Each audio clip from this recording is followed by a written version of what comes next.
রহমান সাহেব, খেয়াল করুন, এদের আমার কাছে মোটেও ভালো লাগছে না। আমি বললাম, কি ব্যাপার, খুলে বলুন। তিনি বললেন, প্রতিদিন ওনাদের বাড়ি থেকে একজন লোক বেরিয়ে যায়, এলাকার দূরের একটা ডাস্টবিনে আবর্জনা ফেলে আসে সে। ওখানকার ইউনিয়ন থেকে জানা গেছে ওনাদের আবর্জনার মধ্যে ছাগলের পচা মাথা আর শরীরের বিভিন্ন অংশ থাকে, যা একেবারে স্বাভাবিক নয়। ভাবার বিষয় হলো, ছাগলের মাথা এত যত্ন করে ওনাদের বাড়ির ওই আবর্জনের স্তূপে কেন ফেলা হচ্ছে? আপনি জানেন কিছু? ছাগলেরই মাথা সাধারণত যা যদটুনায় ব্যবহার করা হয়। আমার তো আগে থেকেই সন্দেহ ছিল, কিন্তু এখন ব্যাপারটা একেবারে স্পষ্ট হয়ে গেল।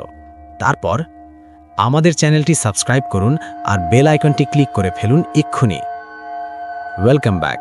আপনাদের সবাইকে স্বাগত জানাচ্ছি। আশা করছি আপনারা সবাই ভালো আছেন এবং ভালোর দলে আছেন। আমিও ভালো আছি আর ভালোর দলেই আছি। কোনো কথা না বাড়িয়ে এখন একটা ঘটনায় যেতে চাই। ঘটনাটি যেভাবে লেখা আছে আমি সেভাবেই পড়ে শোনাচ্ছি। আসসালামু আলাইকুম রাসেল ভাই ও ভূত.কমের শ্রোতা বন্ধুরা, আশা করি সকলেই ভালো আছেন এবং সুস্থ আছেন। এই ঘটনাটি রহমান সাহেব পাঠিয়েছেন এবং ঘটনাটি সংগ্রহ করেছেন সাবিত আলম। আমরা চলে যাচ্ছি ঘটনায়। যেভাবে রহমান সাহেব বলেছেন সেভাবেই পড়ে শোনাচ্ছি। আমার নাম রহমান। আমি নেত্রকোনার কোনো এক এলাকার বাসিন্দা।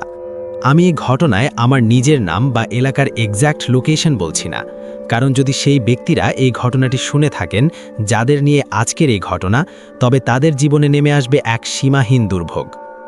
এই ঘটনাটি আজ থেকে 2 বছর আগের। আমি যেখানে থাকি সেখানে বেশিরভাগই ছোট ছোট বাড়ি এবং প্রায় সব বাড়ির লোকেরাই বাসা ভাড়া নিয়ে সেখানে বসবাস করে। এই এলাকার অধিকাংশ মানুষই বহু বছর ধরে এখানে থাকছেন, তাই স্বাভাবিকভাবেই আমরা সবাই একে অপরকে খুব ভালোভাবে চিনি। আমাদের গলিটা বেশ লম্বা এবং গলির প্রবেশ মুখ থেকে তৃতীয় বাড়িটাই আমাদের। যে বাড়িটিকে কেন্দ্র করে এই ঘটনা, সেটি গলির একেবারে শেষ মাথায় অবস্থিত হওয়ায় এর 2টি প্রবেশপথ ছিল। একটি প্রবেশপথ ছিল মূল গলির ভেতরে আর অন্যটি ছিল ওই বাড়ির ড্রয়িং রুমের দিকে, যা সরাসরি গলির পেছনের দিকে খুলত। অর্থাৎ ওই বাড়িতে আসা যাওয়ার জন্য 2টি পৃথক রাস্তা ছিল। যে পরিবারটি ওই বাড়িতে থাকতেন আমরা ওনাদের অনেক দিন যাবতই চিনি। ওনারা অত্যন্ত ভদ্র এবং শালীন মানুষ হিসেবে এলাকায় পরিচিত ছিলেন। সম্প্রতি ওনারা ফুল ফ্যামিলি সহ দুবাইতে স্থানান্তরিত হয়েছেন এবং ওনাদের মা নিজের বড় ছেলের কাছে থাকার জন্য আমেরিকা চলে গেছেন। ওনারা বাড়িটা ভাড়া দিতে যখন চেয়েছিলেন তখন আমার সঙ্গে এ বিষয়ে কথাও হয়েছিল। তিনি বলেছিলেন যদি আমার পরিচিত কোনো ভালো পরিবার থাকে তাহলে আমি যেন অবশ্যই ওনাকে জানাই। উনি বাড়িটা খালি ফেলে রাখতে চাননি, কারণ ওনার মতে বাড়িটায় কেউ থাকলেই ভালো। অনেক ফ্যামিলি এই বাড়িটি দেখতে এসেছিল, কিন্তু তখন পর্যন্ত কাউকেই চূড়ান্তভাবে নির্বাচন করা হয়নি। তিনি চেয়েছিলেন ভাড়াটিয়ে যেন কোনো পরিচিত মানুষ হয়, কারণ তিনি নিজে বিদেশে থাকবেন, তাই এমন একটি ভালো পরিবার পেলে সুবিধা হতো, যেন ভবিষ্যতে পরিবারের সঙ্গে কোনো ধরনের কোনো সমস্যা না হয়, না ওনাদের নিজেদের না বাড়ির আশেপাশের লোকজনদের। ওনার হাতে সময়ও খুব কম ছিল। যাই হোক, আমার পরিচিত এমন কোনো পরিবার ছিল না যা ঠিক সেখানেই থাকতে চাইছিল। যেহেতু ওনাদের দেশ ছাড়ার সময় প্রায় কাছাকাছি চলে এসেছিল, সেহেতু ওনারা শেষ পর্যন্ত বাড়িটি একটি প্রপার্টি ডিলারের হাতে তুলে দিলেন, যেন তিনি সবকিছু দেখে শুনে বাড়িটি ভাড়া দিতে পারেন। এরপর খুব দ্রুতই ওনারা দুবাইতে চলে গেলেন। ওনাদের যাওয়ার কিছুদিন পরই সেই এস্টেট এজেন্ট বাড়িটি ভাড়া দিয়ে দেন। আমরা যেহেতু একই গলিতে থাকতাম, তাই আসা যাওয়ার সময় আমরা একে অপরকে দেখতাম এবং চিনতাম, কিন্তু নতুন ভাড়াটিয়া কারা ছিল, কোথা থেকে এসেছে সে সম্পর্কে আমাদের কিছুই জানা ছিল না, কারণ যারা এসেছিল ওনাদের সঙ্গে খুব বেশি মালামালও ছিল না, আর ওনারা আমাদের সঙ্গে দেখাও করেননি, তাই আমরাও ওনাদের সঙ্গে আলাপ করার সুযোগ পাইনি। এমনকি মালপত্র আনার দিনেও আমরা ওনাদের বাড়ি থেকে বের হতে দেখিনি। শুধু দেখেছিলাম একটা গাড়িতে করে কয়েকজন লোক কিছু তরকারি জিনিসপত্র নিয়ে ওই বাড়িতে ঢুকছে। না ছিল কোনো আসবাবপত্র, না ফ্রিজ, না টেলিভিশন, না অন্য কিছু। এমন কোনো বড় জিনিস আমরা ওনাদের সঙ্গে নামাতেই দেখিনি। যাই হোক, আমরা প্রাথমিকভাবে ভাবলাম হয়তো ওনারা স্থানীয়ভাবে স্থানান্তরিত হওয়ার পর ওনাদের বাকি সব জিনিসপত্র নিয়ে আসবেন, কারণ আসবাবপত্র ছাড়া তো আর জীবন চলতে পারে না। ওনারা ছিলেন অত্যন্ত নিরস প্রকৃতির মানুষ, কারো সঙ্গে কথা বলতেন না, এমনকি সালাম বা কুশল আদিও বিনিময় করতেন না। মাঝে মাঝে আমরা দেখতাম ওনাদের বাড়ির 2জন পুরুষ সদস্য বাইরে থেকে কিছু জিনিস আনতে গেলেই কেবল বাইরে যেতেন। ওই বাড়ির মহিলাদের আমরা একবারও দেখিনি। শুধু একবার একজনকে ফুললি বোরখা পরা অবস্থায় বাড়ির দরজায় দাঁড়িয়ে থাকতে দেখেছিলাম। আমরা যখন ভেতরে যাওয়ার চেষ্টা করছিলাম, তখন দেখলাম আমরা মহল্লার সবাই আমাদের প্রথা অনুযায়ী কিছু না কিছু খাবার তৈরি করে ওনাদের বাড়িতে স্বাগত জানানোর জন্য পাঠানোর চেষ্টা করছিলাম, কিন্তু কেউ দরজা খুলল না। ওনাদের কাজকর্ম আমাদের কাছে বেশ সন্দেহজনক মনে হয়েছিল। ওনারা খুব অল্প সময়ের জন্য বাইরে যেতেন এবং দ্রুতই বাড়িতে ফিরে আসতেন। বাড়ির প্রতিটি দরজা এবং জানালা সবসময় শক্ত করে বন্ধ থাকত। এই সমস্ত বিষয়ে আমাদের জন্য বেশ অদ্ভুত ছিল। কিছুদিনের মধ্যেই মহল্লার এই পরিবারটিকে নিয়ে নানা রকম গুজব ছড়াতে শুরু করল। এই বাড়ির ঠিক পাশের বাড়িটা ছিল আমাদের মহল্লার এক ছোট ভাইয়ের। সে একদিন মহল্লার সবাইকে জানালো যে ওই বাড়ি থেকে ছাগলের ডাকের মতো আওয়াজ আসছে। হ্যাঁ, আমি একবার দেখেছিলাম যে ওদের একটা ছাগল নিয়ে ওই ঘরে ঢুকেছে, কিন্তু যদিও তখন কোরবানি বা ঈদের মৌসুম ছিল না। আমি তখন ভেবেছিলাম হয়তো ওনাদের কোনো পশুপালনের ব্যবসা থাকতে পারে। তখন আমাদের এক বুড়ো দাদু আমাকে বললেন, বাবা, জীবনটা বুঝে চলতে হয়। এই চুল তো আর রোদে সাদা হয়নি। যদি পশুপালনের খামারি হতো তাহলে কি ওনারা এভাবে একটা ছাগল নিয়ে ঘরে রাখত? আর কেই বা নিজেদের বসবাসের ঘরে ছাগল রাখে? তুমি তো জানো এই ঘরটা তেমন বড়ও নয়। ওই দাদুর কথাগুলো একদম যুক্তিযুক্ত ছিল। আমি বললাম, আপনার ঘর তো একদম কাছে, আপনি হয় একবার ওনাদের কাছে থেকে ব্যাপারটা জানার চেষ্টা করুন। তখন তিনি বললেন, ওরা তো কারোর সঙ্গেই কথা বলে না, সালামের জবাব পর্যন্ত দেয় না। চুপচাপ বাড়ি থেকে বেরিয়ে নিজেদের কাজ সেরে আবার নিঃশব্দে ঘরে ফিরে যায়। যে মানুষ সালামের জবাব দেয় না, আমি তার সঙ্গে কিভাবে কথা বলবো বলো তো? ওরা সামনে দিয়ে এমনভাবে চলে যায় যেন কানে কিছুই শোনে না, চোখে কিছুই দেখে না। আমি নিজেও এই বিষয়টা লক্ষ্য করেছিলাম। তাই আমি প্রতিবেশীদের বলেছিলাম, আপনারা ওনাদের উপর কড়া নজর রাখুন, না হলে বাড়িওয়ালাকে দুবাই ফোন করে সবটা জানাতে হবে। এখন আমি প্রায়ই বাইক পার্ক করার সময় বা বাইরে থেকে আসা যাওয়ার সময় ওই বাড়িটির দিকে একবার নজর দিই এই ভেবে যে হয়তো কাউকে বাইরে দাঁড়িয়ে থাকতে দেখব এবং তার সঙ্গে কথা বলতে পারবো। কিন্তু এমনটা কখনোই হতো না। বাড়িটা সবসময় বন্ধ থাকত। গলিতে যে ছেলেরা খেলাধুলা করত, সেই বাচ্চারা একদিন বলল যে ওই বাড়ির কেউ ময়লা ফেলে না, আর যখন পরিচ্ছন্নতা কর্মীরা আসে তখন ওনারা সেই পরিচ্ছন্নতা কর্মীদেরও মানা করে দেয়। এটা আমার জন্য বেশ অবাক করার মতো একটা ব্যাপার ছিল। তার মানে হয় ওনাদের বাড়িতে কোনো ময়লাই হয় না, অথবা ওনাদের কোনো পরিচ্ছন্নতা কর্মীর প্রয়োজন পড়ে না। একবার আমাদের এক পরিচ্ছন্নতা কর্মী বলেছিলেন যে ওরা ময়লা আমাদের দেয় না, নিজেরাই কোথাও দূরে ফেলে দিয়ে আসে। আমি জানি না ওদের ময়লার মধ্যে এমন কি থাকে। এসব কথা শুনে আমি খুব চিন্তিত হয়ে পড়লাম। আসলে এরা কারা? আমি যেহেতু একজন বাবা, তাই প্রতি সপ্তাহে ছেলেদের নিয়ে কোথাও না কোথাও ঘুরতে যেতাম। এমনি এক সন্ধ্যায় আমি ওই দুইজন লোককে একটা পিজা রেস্টুরেন্টে দেখেছিলাম। ওনারা মাস্ক পরে দুজন মেয়ের সঙ্গে বসে কথা বলছিলেন। আমি আড়াল থেকে ওনাদের দিকে নজর রাখছিলাম। ওনারা সেখানে কিছু অর্ডার দিলেন না। সেই দুজন লোক মেয়েদের সঙ্গে খুব নিচু স্বরে কিছু জরুরি কথা সারছিলেন। কথাগুলো কি ছিল তা দূরত্বের কারণে আমি শুনতে পাইনি, কিন্তু আমি দেখলাম মেয়েরা দুটো খাম ওই ছেলেদের হাতে তুলে দিল। ছেলেরা খাম দুটো নিয়ে একটা কাগজে কিছু লিখে সেখান থেকে চলে গেল, আর ওই দুই মেয়ে একটা রিক্সা নিয়ে নিজেদের বাড়ির দিকে রওনা হলো। আমি আর আমার স্ত্রী পুরো ঘটনাটা নিজেদের চোখে দেখলাম। আমরা যখন ঘটনাটা দেখছিলাম তখন কিছুই বুঝতে পারছিলাম না যে ঠিক কি ঘটছে বা কি নিয়ে চুক্তি হচ্ছে। যাই হোক, সময় কেটে যাচ্ছিল। ওনাদের বাড়িতে আমরা কাউকে আসতে দেখছিলাম না, কাউকে যেতেও দেখছিলাম না। আমরা মহল্লার সবাই মিলে এলাকার মুরব্বীদের অভিযোগ জানালাম। মুরব্বীরা আমাদের বললেন, এমন কোনো অভিযোগ তো নেই যার ভিত্তিতে আমরা ওনাদের বাড়িতে যেতে পারি বা ওয়ার্নিং দিতে পারি। ওনারা একা বাড়ি থেকে বের হয়, একাই ফেরে এবং চুপচাপ থাকে। তাহলে আমরা কি অভিযোগ নিয়ে ওনাদের বাড়িতে যাব? ওনারা আপনাদের সঙ্গে মিশে না বা যোগাযোগ রাখে না। আপনাদের কথাগুলো হয়তো ঠিক, কিন্তু এই সব কিছুর উপর ভিত্তি করে ওনাদের বাড়িতে গিয়ে তো প্রশ্ন করতে পারি না। আমি তখন দুবাইতে বাড়ির মালিককে ফোন করলাম। বললাম, আপনি এই বাড়ি কাদের কাছে ভাড়া দিয়েছেন? তখন তিনিও সবটা শুনে বেশ চিন্তিত হয়ে পড়লেন। তিনি বললেন, আমি তো জানি না এরা কারা। আমি তো শেষ মুহূর্তে স্টেট এজেন্টের হাতে বাড়িটা দিয়েছিলাম, তিনি এই বাড়ি ওনাদের হাতে তুলে দিয়েছেন। আমি ভাড়ার বিষয় জানতে চাইলে তিনি বললেন, ভাড়া তো সবসময় চলে আসে। আমি অ্যাকাউন্ট নাম্বার চাইলে তিনি বললেন, ভাড়া আমার কাজিনের নগদ অ্যাকাউন্টে আসে, আর ওই এজেন্ট টাকাটা ট্রান্সফার করে দেয়। টাকাটা আমার কাজিনের কাছেই থাকে। তিনি হঠাৎ জিজ্ঞেস করলেন, ওনারা কি আপনাদের কোনোভাবে বিরক্ত করছে? আমি বললাম, বিরক্ত করার কথার কি বলবো? তখন আমি ওনাকে পুরো ব্যাপারটা খুলে বললাম।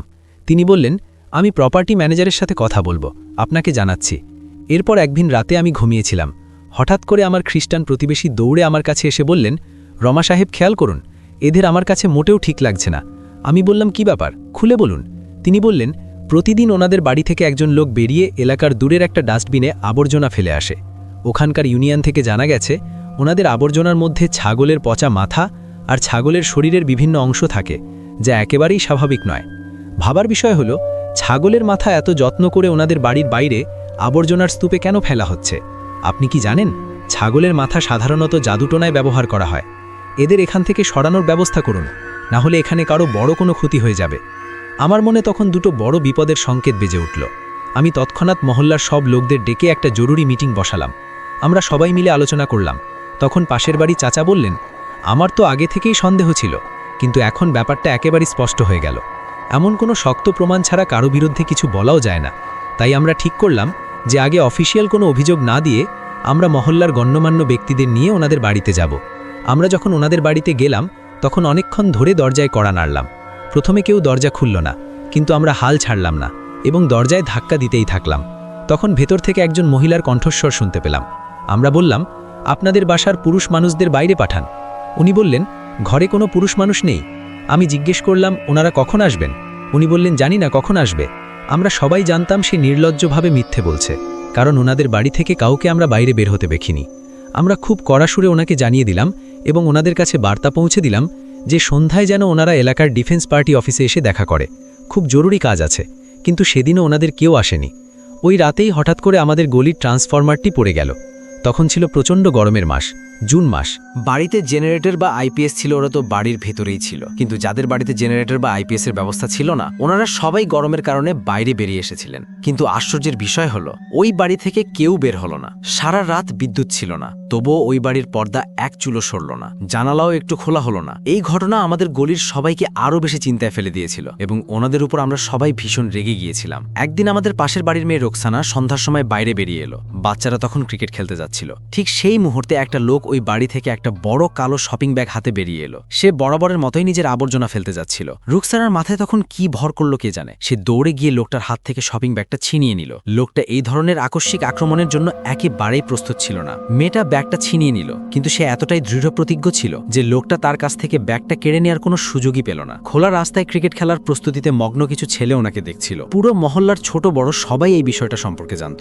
সবাই জানত কারা এর সঙ্গে জড়িত। হঠাৎ করে এক মহিলা জোরে চিৎকার শুরু করলো। ক্রিকেট ম্যাচের প্রস্তুতিতে ব্যস্ত ছেলেদের হাতে বল ছিল। পরিস্থিতি দেখে ছেলেরা দ্রুত ওই মহিলার দিকে ছুটে গেল। মহিলার ব্যাপারটা ছেলেরাও জানতো। ওই মহিলা জোরে চিৎকার করে বলল, এই ব্যাগটা ছিল, এই ব্যাগটা। এই দৃশ্য দেখে ওই লোকটা বুঝতে পারলো যে পরিস্থিতি তার নিয়ন্ত্রণের বাইরে চলে গেছে। সে দ্রুত তার বাড়ির দিকে দৌড়ে গেল এবং দরজা খুলে ঘরের ভেতরে ঢুকে পড়ল। ওই মহিলা চিৎকার শুনে বুঝতে পেরেছিল যে যদি সে প্রতিবাদ করে তাহলে বাচ্চারা ওকে ধরে বেদম মারবে। বাচ্চারা তখন সবাই মিলে শপিং ব্যাগটা ছিঁড়ে ফেলল। শোরগোল শুনে মহল্লার সবাই বাড়ি থেকে বেরিয়ে এলো। সবাই নিজেদের মোবাইল ফোন বের করলো, যেন প্রমাণ থাকে যে শপিং ব্যাগের ভেতরে কি আছে বা কি ছিল। আর শপিং ব্যাগটা ছেড়ে যেতেই ভেতর থেকে এত বাজে গন্ধ বের হচ্ছিল যে সবাই নাকে কাপড় চেপে ধরল। ব্যাগ থেকে বের হলো পচা ছাগলের মগজ, যা পচে গলে একাকার হয়ে গেছে। মহল্লার লোকেরা তা দেখে এতটাই রেগে গেল যে ওনারা সেই বাড়িতে হামলা করে দিল এবং দরজায় জোরে জোরে ধাক্কাতে শুরু করলো। তবে ওনাদের মধ্যে একজনও বাইরে বেরিয়ে এলো না। হয়তো ওনারা সবাই ঘরে লুকিয়েছিল অথবা জানলা দিয়ে এসব ঘটনা দেখছিল। কিছুক্ষণের মধ্যে পুলিশও এসে পৌঁছালো এবং ওনারা নিজেদের চোখে সবকিছু দেখলো। দরজায় আবার সজোরে ধাক্কা দেয়া হলো। এবার ভেতর থেকে আবারও একজন মহিলার কণ্ঠস্বর শোনা গেল। সে বলল, কাল আপনারা মহল্লায় মিটিং ঠিক করে নিন। আমার ভাইয়েরা এখন বাড়িতে নেই। মিটিংয়ে ভাইয়েরা এসে যাবে। আপনাদের যা বলার বাড়ির পুরুষদেরকেই বলবেন। আমরা বললাম, আমরা তো বাড়িতে পুরুষের সঙ্গে কথা বলতে এসেছি, তুমি কেন বারবার গেটের কাছে আসছো? ওদের পাঠাও। ওই মহিলা তখন বলল, এই সময় আমি বাধ্য হয়ে এসেছি, কারণ বাড়িতে এখন কোনো পুরুষ নেই, অথচ তার স্বামী আমাদের চোখের সামনেই বাড়িতে ঢুকেছিল। ওই মহিলা কিভাবে এত সহজে মিথ্যে কথা বলছিল আমরা বুঝতে পারছিলাম না। আমরা চেঁচিয়ে বললাম, তোমার স্বামী তো এই বাড়িতেই ঢুকেছে, সে কি পুড়ে গেছে নাকি, না অন্য কোথাও চলে গেছে? কিন্তু সে স্পষ্টভাবে সে কথা অস্বীকার করলো। এখন বাড়িতে কোনো পুরুষ মানুষ নেই, আপনারা সন্ধ্যায় এসে কথা বলুন। আমরা জোর করে কিছু করতে পারতাম না। যদি জোর করে কিছু করতাম তাহলে অনেক বড় ঝামেলা হয়ে যেত। ওই মহিলা বেশ চালাক ছিল। যদি তেমন কিছু হতো তাহলে ওনারা সব দোষ আমাদের অর্থাৎ পাড়া প্রতিবেশীদের উপর চাপিয়ে দিত। পাড়ার সবাই এই বিষয়টা নিয়ে খুব চিন্তিত ছিল। আমি আবার দুবাইতে ফোন করে বাড়িওয়ালাকে পুরো ঘটনাটা জানালাম। তিনি তখন ওনাদের দেয়া জাতীয় পরিচয় পত্রের একটি কপি চাইলেন, যেন আমরা নিশ্চিত হতে পারি যে এই লোকটাই সেই ব্যক্তি যাকে বাড়ি ভাড়া দেওয়া হয়েছিল। এখন এই আইডি কার্ড যাচাই করার পালা। এর উপর যে ঠিকানা দেয়া ছিল সেটি গোপালগঞ্জের। এই কাজটা সকালেই করা সম্ভব ছিল। পরের দিন সকালে আমরা 2-3 জন মিলে প্রপার্টি ডিলারের কাছে গেলাম। তখন তিনিও বেশ চিন্তিত হয়ে উঠলেন। তিনি বললেন, আমাদের কাছে তো দুই পক্ষই চুক্তি করে, আমরা কেবল দুই পক্ষকে মিলিয়ে নেই। কার আচরণ কেমন সেটা তো আমাদের জানার কথা নয়, কিন্তু আমি সন্ধ্যার মিটিংয়ে অবশ্যই আসব, আর আমরা ওনাদের নিজেদের পক্ষ থেকে বাড়ি খালি করার জন্য নোটিশ দিব। আপনারা চিন্তা করবেন না। হ্যাঁ, কিন্তু আমরা কিভাবে চিন্তা না করে থাকতে পারতাম? এখানে প্রপার্টি ডিলারেরও কোনো দোষ ছিল না। স্পষ্ট ব্যাপার হলো ওনারা কাউকে ব্যক্তিগতভাবে চেনান না। সকাল থেকে সন্ধ্যা পর্যন্ত সবাই ওই বাড়ির দরজা একবারও খুলল না। যাই হোক, সন্ধ্যা হলো, সবাই জমায়েত হলো, কিন্তু যাদের সঙ্গে কথা বলার ছিল, যাদের জন্য এই মিটিং রাখা হয়েছিল, ওনারা সবাই উধাও। আমরা কিছুক্ষণ অপেক্ষা করলাম। যখন নিশ্চিত হলাম যে কেউই আসবে না, তখন আমরা সবাই মিলে ওনাদের দরজার দিকে এগিয়ে গেলাম। দরজার বেল বাজিয়ে আমাদের হাত ব্যথা হয়ে গেল, কিন্তু কেউ দরজা খুলল না। তখন গেট টপকে ভেতরে যাওয়ার সিদ্ধান্ত নেওয়া হলো। গেট টপকে ভেতরে গিয়ে দরজা খুলে দেওয়া হলো। সব মহল্লার লোকেরা এবং জেলা পরিষদ সদস্যরা ভেতরে প্রবেশ করলেন, কিন্তু ভেতরে কাউকে পাওয়া গেল না। ঘরের ভেতর থেকে পচা মাংসের এক তীব্র দুর্গন্ধ আসছিল।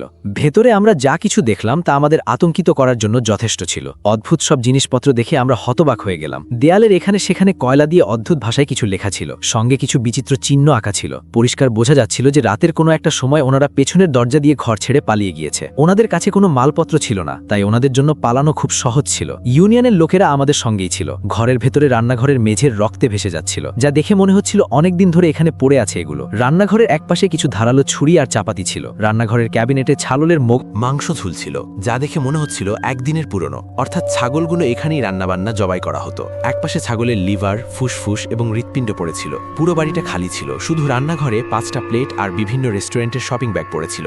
স্পষ্ট বোঝা যাচ্ছিল যে এই বাড়িতে রান্না হতো না, কারণ প্লেট ছাড়া রান্নাঘরে মাত্র 2টো গ্লাস ছিল, কোনো বাটি পাতিল ছিল না, আর কিছুই দেখা গেল না। ব্যবহৃত জিনিসপত্রের মধ্যে ঘর থেকে মাত্র 6টা বালিশ পাওয়া গেল। না ছিল কোনো চাদর, না কোনো কাপড়, কিচ্ছু না।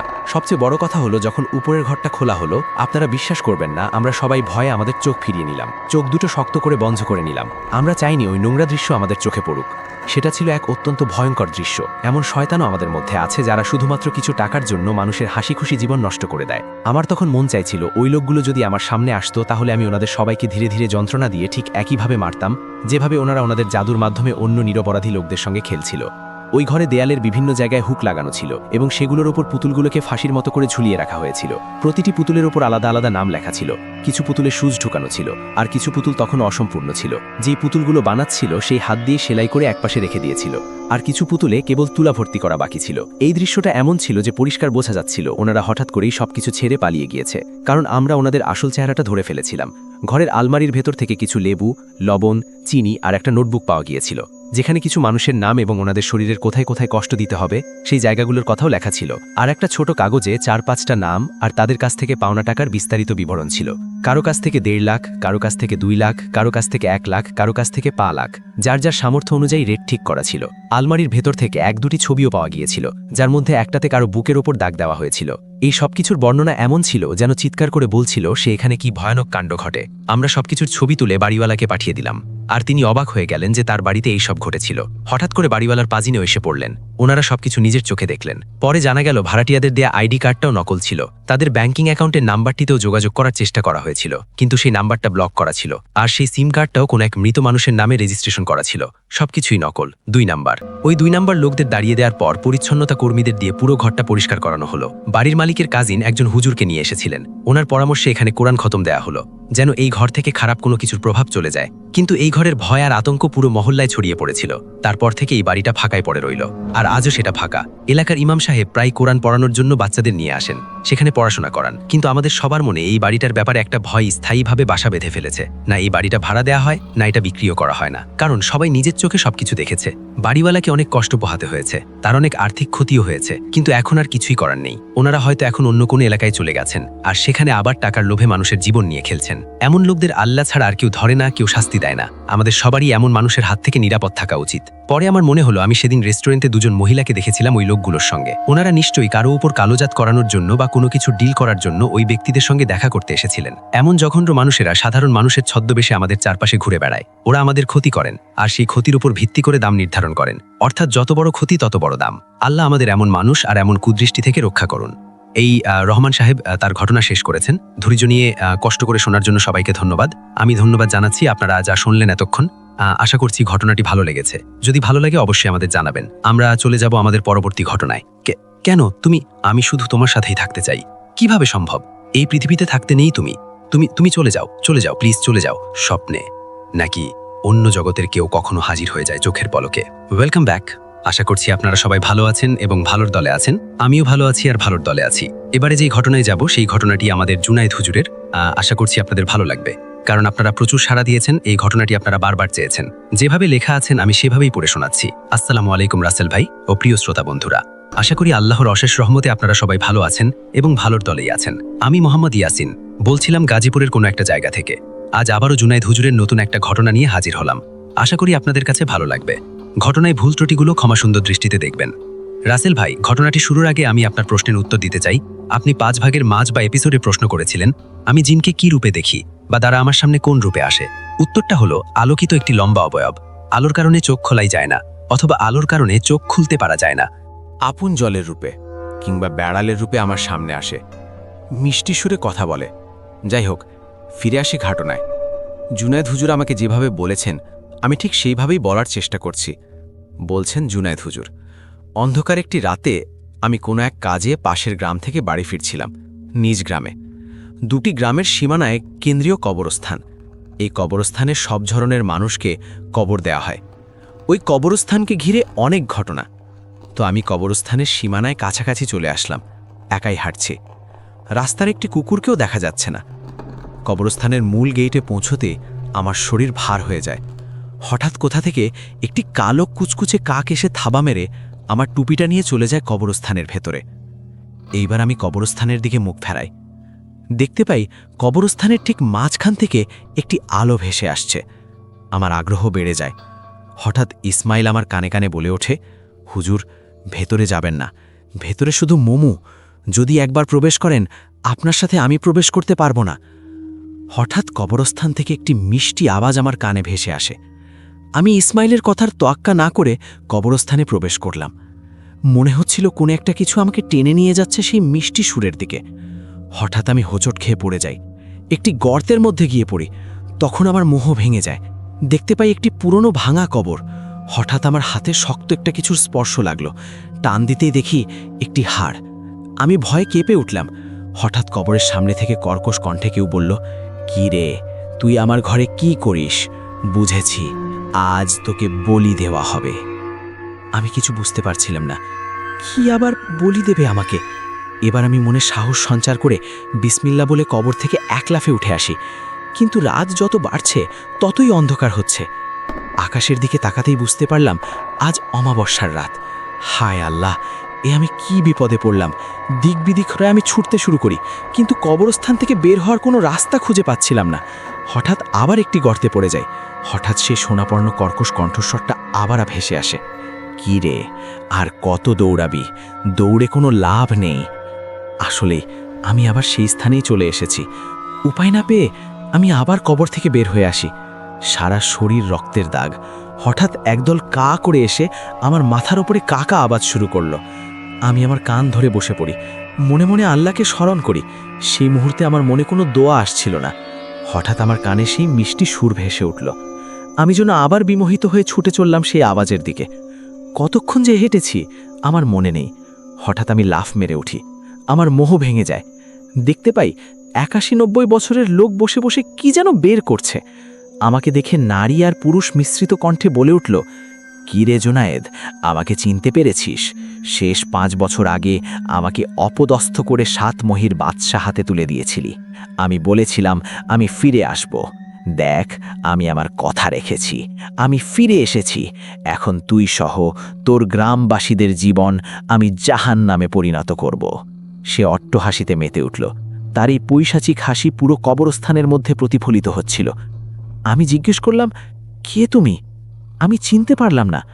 ভুলে গেছিস, আমি হলাম সামাদ জাদুকর। তুই কিভাবে ফিরে আসলি? তোকে তো 7 মহির বাদশাহ সমুদ্রের মাঝখানে বন্দি করে রেখেছিল। প্রিয় শ্রোতা বন্ধুরা, এখন নিশ্চয়ই জানতে ইচ্ছে করছে কেই সামাদ জাদুকর, যাকে 7 মহির বাদশা বন্দি করেছিল? তাহলে আমাদের ফিরে যেতে হবে অতীতের 5 বছর আগে। তো চলুন অতীতের ছেঁড়া পৃষ্ঠাটি আরেকবার উল্টাই। সময়টা তখন শীতকাল। গ্রামের মানুষরা নিশ্চিন্তে তাদের দিন অতিবাহিত করছে। কিন্তু একদিন এক মুসাফির আসে আমাদের গ্রামে। জীর্ণশীর্ণ অবস্থা তার। দেখে মনে হচ্ছিল অনেক দিন ধরে কিছু খায়নি। তো গ্রামের দক্ষিণ দিকে আমাদের হিন্দু সম্প্রদায় মানুষদের একটি বিরাট বটগাছ ছিল। তারা সেই বটগাছে বিভিন্ন ধরনের মানত করত। তো সেই মুসাফির ওই বটগাছটিতে গিয়ে আশ্রয় নিল। তার এই খারাপ অবস্থা দেখে হিন্দু ভাইবোনেরা কিছু খাবার দিয়ে যেত। এভাবে 2 দিন কেটে গেল। কিন্তু 3 দিনের মাথায় একটি 2 বছরের বাচ্চা পানিতে পড়ে যায়। পানি থেকে তুলে সবাই দেখতে পেল সে আর শ্বাস নিচ্ছে না, তার মানে সে মারা গেছে। হঠাৎ সেই মুসাফির এগিয়ে এসে বাচ্চাটির পিঠে সজোরে আঘাত করে, আর বাচ্চাটি চিৎকার করে কেঁদে ওঠে। বাচ্চাটি ছিল হিন্দু পরিবারের। এই দেখে গ্রামের সব হিন্দুরা ওই লোকটাকে পুজো করতে শুরু করে। ওই মুসাফির আমাদের মুসলিমদের মধ্যেও বিশৃঙ্খলা সৃষ্টি করেছিল। আমি চিন্তায় পড়ে যাই। তো একদিন রাতে আমার জিনদের সাথে আলোচনায় বসি।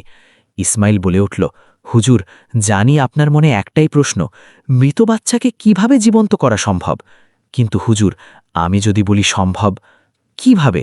এ তো অনেক সহজ। যদি বাচ্চাটি মারাই না যায় তাহলে তাকে বাঁচানো যাবেই। আমি বুঝতে পারছি না, ঠিক করে বলো। মনে হচ্ছে আমাদেরকে দেখানো হয়েছে বাচ্চাটি মৃত। ওই যে মুসাফির, আসলে সে একজন কালো জাদুকর। মানুষের বিশ্বাস অর্জন করার জন্য পুরো ঘটনাটিকে সে সাজিয়েছে। বাচ্চাটি পুকুরে পড়ার পর সে ও লোকের জিনেরা বাচ্চাটির হৃৎস্পন্দন কমিয়ে আনে। হয় সে শ্বাস নিচ্ছিল, কিন্তু খুব ধীরে। মনে হয়েছিল সেই বাচ্চাটি মারা গিয়েছে। ও, তাহলে এই ঘটনাটি সম্পূর্ণ সাজানো। কিন্তু সেই লোকটি আমাদের গ্রামে এসে এইসব ঘটনা কেন করছে? আসলে হুজুর, তার 1400 প্রাণ চাই। সেই 1400 প্রাণের রক্ত একটি পাত্রে নিয়ে তার শয়তানকে উপহার দেবে। ফলে সে পৃথিবীর সবচেয়ে বড় কালো জাদুকর হয়ে যাবে। আর সবচেয়ে খারাপ খবর এই যে সে 700 মানুষের প্রাণ নিয়েছে।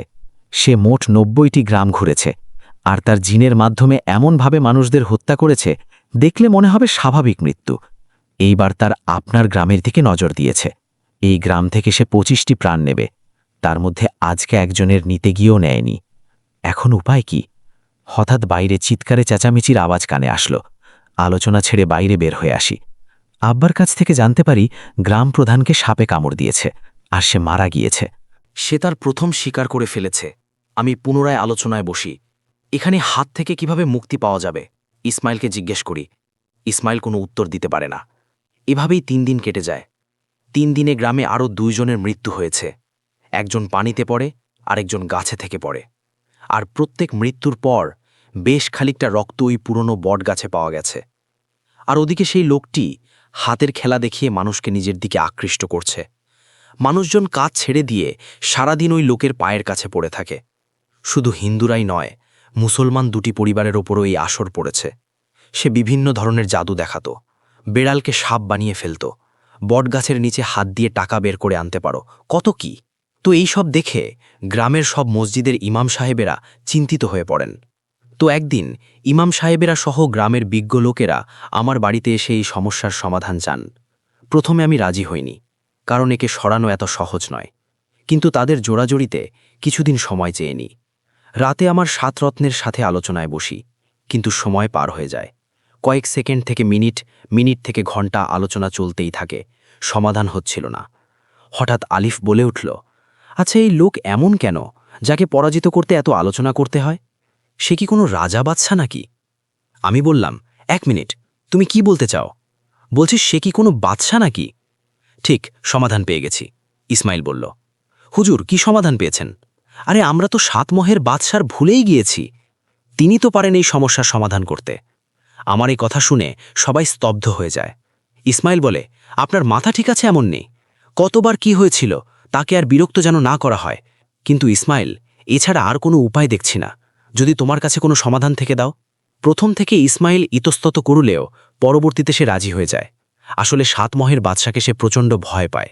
যাই হোক, 7 মহের বাদশাকে ডাকার জন্য সেই আমলটি করা হয়, এবং রাত 2টোর দিকে আমরা আমল করি। এই ঘটনায় 7 মহের বাদশার প্রসঙ্গটি আবারও এসেছে। আপনারা জানেন যে এই পুরো প্রক্রিয়াটি আমরা আগেও বলেছি, সুতরাং আমি ওই অংশটুকু বাদ দিয়ে দিচ্ছি। 7 মহের বাদশা চলে যাওয়ার পর গ্রামবাসীদের নিয়ে আমি সামাদ জাদুঘরের ডেরায় পৌঁছাই। ওই জাদুঘরের জিনদের আমার জিনেরা নানান রকমভাবে আয়ত্তে নিয়ে আসে, আর আমরা জাদুকরকে পেটাতে পেটাতে মেঘনা নদীতে ফেলে দেই। পরবর্তীতে জানতে পারি 7 মহের বাদশা তার অধীনে থাকা জিনদের মাধ্যমে সাগরের ঠিক মাঝখানে তাকে বন্দী করে রেখেছে, যাতে সে আর খারাপ কাজ করতে না পারে। প্রিয় শ্রোতা বন্ধুরা, সময়ে এসেছে অতীতের পৃষ্ঠাটি বন্ধ করে বর্তমানে ফিরে আসার। সামাদ জাদুঘর রহস্যের হাসি দিয়ে বলে উঠল, তুই যে আমার জিনদের সমুদ্রের মাঝখানে ফেলে দিয়েছিলি, এক মাছ ধরার জালে সেই কাঁচের বোতলটি উঠে আসে, আর বোতল খুলতেই আমার জিনেরা মুক্ত হয়ে ওই দ্বীপ থেকে উদ্ধার করে। এখন তোর কি হবে তুই ভেবে দেখ। তুই আমার কিছুই করতে পারবি না, তোর ধ্বংস হবে, ইনশাআল্লাহ আমার হাতেই হবে। এবার তার হাসি থেমে যায়, তার চোখ রক্তবর্ণ ধারণ করে, গলা থেকে গড়গড় আওয়াজ বের হতে শুরু করে, তার পেছন থেকে কালো দুটো অবয়ব আমার দিকে আসতে শুরু করে। আমি মনে মনে ইসমাইলকে স্মরণ করছিলাম, কিন্তু তার কোনো দেখা পাচ্ছিলাম না। হঠাৎ দেখতে পাই কালো জাদুঘরের সামনে দুটি বড় পেয়ালা রাখা, আর পেয়ালা দুটোতে রক্ত। সে পেয়ালা থেকে তীব্র বাজে গন্ধ আসছে। সে অবয়ব দুটি এক নিঃশ্বাসে সেই রক্ত পান করে। এই দেখে আমি আর সহ্য করতে না পেরে সেখানেই বমি করে দেই। এইবার আস্তে আস্তে সব দোয়া মনে পড়ছিল, আর দেরি না করে কবরস্থান থেকে এক মুঠো মাটি নিয়ে আয়াতুল কুরসি পড়ে ফু দিয়ে ওই মাটি দুই অবয়বের দিকে ছুঁড়ে মারি। এক চিৎকার দিয়ে অবয়ব দুটো উধাও হয়ে যায়। ঘন কালো অন্ধকার, কবরের মধ্যে কেবল আমি আর সামাদ জাদুকর। আশেপাশে থেকে মেজার ডাক ভেসে আসছিল। হঠাৎ পেছনে ফিরে দেখতেই দেখতে পাই 7 রত্নরা আমার দিকেই আসছে, সাথে রয়েছে গ্রামবাসী। এবার আমি কালো জাদুকরকে বলি, কিরে, এখন কোথায় পালাবি? কালো জাদুকর রেগে আগুন হয়ে গিয়েছে। এক লাফে আমার সামনে এসে আমার হাত কামড়ে ধরে। আমি চিৎকার দিয়ে অজ্ঞান হয়ে যাই। তারপর কি হয়েছিল আমার মনে নেই। সকালে আমি নিজেকে আমার বাড়ির বিছানায় আবিষ্কার করি। হাত পায়ে প্রচণ্ড ব্যথা, কিন্তু কামড়ানোর কোনো দাগ নেই। আমি ইসমাইলকে জিজ্ঞেস করি, কি হয়েছিল? ইসমাইল বলল, আপনাকে বারবার মানা করার পরেও আপনি সেই কবরস্থানে ঢুকে পড়েছিলেন। তাই দেরি না করে আমি মসজিদের ইমাম সাহেবের কাছে গিয়ে সব খুলে বলি। তারপর তিনি গ্রামবাসীদের একজোট করে কবরস্থানে নিয়ে আসেন। প্রায় 4 ঘন্টা আপনাকে খুঁজেছি, কিন্তু পাইনি। যেই ফজরের আজান দেয়া হলো, তখনই দেখি আপনি কবরস্থানের ঠিক মাঝখানে অজ্ঞান হয়ে পড়ে রয়েছেন। তারপর ধরাধরি করে আপনাকে বাড়ি নিয়ে আসা হয়। এখন বলুন তো কি হয়েছিল? আমি তাদেরকে সব ঘটনা খুলে বলি। এবার হুদু বলল, হুজুর, তাহলে তো সমস্যা। যেহেতু সামাদ জাদুঘর ফিরে এসেছে, প্রতিশোধে তা নিয়ে সে ফিরবে না। এরপর কেটে যায় 1 মাস। সামাদ জাদুঘরের কোনো খোঁজ খবর পাওয়া যায় না। অনেক খোঁজার চেষ্টা করেছি, কিন্তু পাইনি। তাই তার কথা একেবারে ভুলেই গিয়েছিলাম। কি ভাবছেন, ঘটনা এখানে শেষ? ঘটনাটি এখানে শেষ হয়ে গেলে পারত, কিন্তু ঘটনাটি কেবলমাত্র এখান থেকে শুরু হলো। রাসেল ভাই, একটি বিশেষ কারণে 15 দিনের জন্য অন্য একটি জায়গায় যাচ্ছি, তাই ঘটনাটি সম্পূর্ণ করতে পারলাম না। কিন্তু ইনশাল্লাহ একটি দেরি হলেও বাকি অংশটুকু লিখে পাঠাবো। সকলেই এটার দ্বিতীয় পর্বের জন্য অপেক্ষা করবেন আশা করি। আল্লাহ হাফেজ। এই বলে তিনি তার ঘটনা শেষ করেছেন। আশা করছি এই ঘটনাটি আপনাদের ভালো লেগেছে। যদি ভালো লাগে অবশ্যই আমাদের জানাবেন। আমরা চলে যাব আমাদের পরবর্তী ঘটনায়। আজ আবার শুনতে পাচ্ছেন শব্দটা? আমার আয়নার ভিতরে রোজ এভাবেই আসে। positivevibes.com, welcome back. আপনাদের সবাইকে স্বাগত জানাচ্ছি।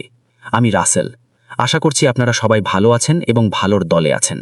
আমিও ভালো আছি, আর ভালোর দলেই আছি। আরও একটা ঘটনায় যাব। যেভাবে লেখা আছে সেভাবেই পড়ে শোনাচ্ছি। আসসালামু আলাইকুম প্রিয় রাসেল ভাই।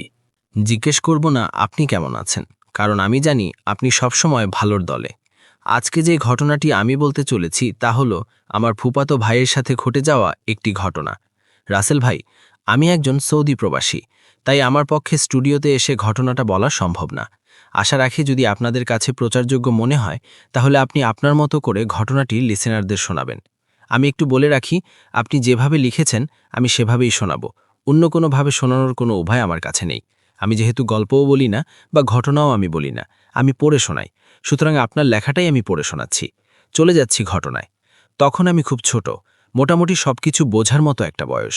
তখন আমি প্রায় সময়ই আমার ফুপাতো ভাইদের বাসায় যেতাম আর বেড়াতাম 2-4 দিন করে, কারণ সেই ফুপাতো ভাইয়ের মা আমার খুবই পছন্দের একজন ফুপু। তো রাসেল ভাই আর কথা না বাড়িয়ে আমি ঘটনায় চলে যাই। ঘটনাটি ঘটেছিল 2013 বা 14-র মাঝামাঝি। আর হ্যাঁ, সেই ফুপাতো ভাইয়ের কাকার নাম ইকবাল। ইকবাল কাকার পেশা ছিল মাছ ধরা। সে প্রতিদিন বিকেলে তাদের গ্রামের বিলে জাল ফেলে আসত, আর ভোর হওয়ার সাথে সাথেই চলে যেত সেই জাল থেকে মাছ আনার জন্য। যেই দিনের ঘটনা সেই দিন ছিল শুক্রবার, আর সেই দিনই আমার পরিবার সহ আমরা সবাই যাই সেই ফুপাতো ভাইয়ের বাড়িতে। আর ইকবাল কাকা আমাদের খুব পছন্দ করতেন, তাই আমাকে দেখে বললেন, ভাতিজা, চলো নদীতে যাই, মাছ ধরার জন্য জাল রাখবো নদীতে। বাড়িতে এসে তোমাদের সাথে জমিয়ে গল্প করব। বরাবর আমি রাজি হয়ে গেলাম। চলে গেলাম সেই বিলে। বলে রাখা ভালো যে সেই বিলের একপাশে ছিল একটা নিম গাছ, আর গাছটার পাশে একটা কবর। তো আমরা যখন বিলের কাছে গেলাম তখন প্রায় বিকেল গড়িয়ে সন্ধ্যা। যাই হোক, নদীর কাছাকাছি যখন আমরা পৌঁছালাম তখন হঠাৎ আমার চোখ গেল সেই নিম গাছের দিকে। সেদিকে চোখ পড়তেই দেখতে পেলাম নিম গাছের নিচে বলের মতো 5 থেকে 7টা কি যেন পড়ে আছে। আমি ইকবাল কাকাকে বললাম, কাকা দেখো তো, গাছের নিচে বলের মতো কি যেন পড়ে আছে। সে দেখে বলল, চল গিয়ে দেখি ওগুলো কি। যখন গাছটার কাছে গেলাম, গিয়ে দেখি 7টা তরমুজ পড়ে আছে। অবাক করা বিষয় হলো গাছটার আশেপাশে না ছিল কোনো কৃষক, না ছিল কোনো মানুষ। আগেই বলেছি আমরা আসতে আসতে প্রায় বিকেল গড়িয়ে সন্ধ্যা হয়ে যায়। সবাই যার যার বাড়িতে চলে গেছে। যাই হোক, আশেপাশে কে ছিল বা ছিল না, ওইদিকে ইকবাল কাকা মন না দিয়ে মহা আনন্দে তিনি মেতে ওঠেন আর আমায় বলেন, ভাতিজা দেখি বিশাল বিশাল 7টা মোজ। আমি খুশিতে মেতে উঠি আর বলি, চলো এগুলো বাসায় নিয়ে যাই। যখন আমি বললাম চলো এগুলো বাসায় নিয়ে যাই, তখন ইকবাল কাকা আমাকে বললেন, ভাতিজা চল আগে একটা ভেঙে খেয়ে নেই, তারপর না আমি বাসায় নিয়ে যাব। ইকবাল কাকা একটা তরমুজ ভাঙলেন আর আমায় কিছু অংশ দিলেন খেতে। তবে একটা মজার বিষয় হলো তরমুজটা ছিল অত্যন্ত মিষ্টি আর খুব রসালো, ভালোই লাগছিল। দুজনে তৃপ্তি সহকারে খেলাম। আর সেই সঙ্গে কখন যে সন্ধ্যা গড়িয়ে রাত হয়ে গেছে একবারের জন্যও মনে নেই আমাদের। আর যেহেতু আমি অতটা বড় ছিলাম না, তাই ভয়ে ভয়ে কাপা কাপা স্বরে কান্নারত অবস্থায় বলতে লাগলাম, ইকবাল কাকা চলো বাড়িতে যাই, আমার খুব ভয় লাগছে। আমার এমন কান্না দেখে ইকবাল কাকা অভ্যস্ত হাসতে হাসতে বললেন, আরে এত বড় ছেলে ভয় পায়? ভয় পাওয়ার কিছু নেই, আমি তো আছি। এই বলে তিনি নৌকা থেকে একটা বড় বস্তা নিয়ে আসলেন আর সেই বস্তায় করে বাকি 6টা তরমুজ নিয়ে আমরা রওনা দিলাম বাড়ির উদ্দেশ্যে। যাই হোক, যখন আমরা বাড়িতে গিয়ে পৌঁছালাম তখন প্রায় রাতের খাবারের সময় হয়ে গিয়েছে। আমি চলে গেলাম খাওয়া দাওয়া করতে আর ইকবাল কাকাও চলে গেলেন তার ঘরে। এতটুকু পর্যন্ত সবকিছু ঠিকঠাকই ছিল, এর মাঝে কোনো রকমের কোনো সমস্যা হয়নি। একটা সময় আমরা সবাই খাওয়া দাওয়া শেষ করে বাড়ির উঠোরে এসে বসলাম গল্প করার জন্য। তখন ইকবাল কাকাও বসে আছেন আমাদের মাঝে। ইকবাল কাকা পরিদের নিয়ে গল্প বলতে লাগলেন আর আমি খুব মনোযোগ দিয়ে তার গল্পগুলো শুনতে লাগলাম আর চলে যেতে লাগলাম গল্পের রাজ্যে। ঠিক এমন সময় আমার ফুপাতো ভাই একটা তেলের পিঠা খেতে খেতে এসে বলল, কাকা মামা আর মা পিঠা বানাচ্ছে, তোমায় বলেছে পিঠা খাওয়ার জন্য।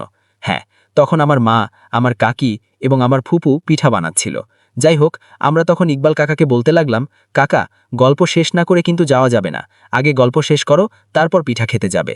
যখন সবাই এমনভাবে বলতে লাগলাম তখন আমি একটা বিষয় খেয়াল করলাম যে আমরা এতগুলো মানুষ ইকবাল কাকাকে এতক্ষণ ধরে যা যা বলছিলাম সে কিছুই মন দিয়ে শুনেনি, কারণ তার নজর ছিল আমার ফুপাতো ভাইয়ের হাতের পিঠার দিকে। যখন আমি দেখছি আমার কথায় তিনি কোনো সাড়া শব্দ করছেন না, তখন আমি হাঁটু ধরে বললাম, কাকা পিঠা খেতে পারবে? আগে আমাকে গল্প শোনাও। তখন সে আমার দিকে রাগান্বিতভাবে তাকিয়ে বলল, আগে পিঠা খাও, তারপর গল্প বলবো। যখন সে আমার দিকে তাকালো, এমনভাবে তাকালো তার চোখগুলো যেন আগুনের মতো জ্বলজ্বল করছিল এবং তার মুখ থেকে তরল জাতীয় পানি পড়ছিল। ইকবাল কাকাকে এমন অবস্থায় দেখে বাকি সবাই সহ আমরা চিৎকার দিয়ে উঠলাম এবং যে যার ঘরে চলে গেলাম। আমি আগেই বলেছিলাম মোটামুটি বোঝার বয়স ছিল তখন।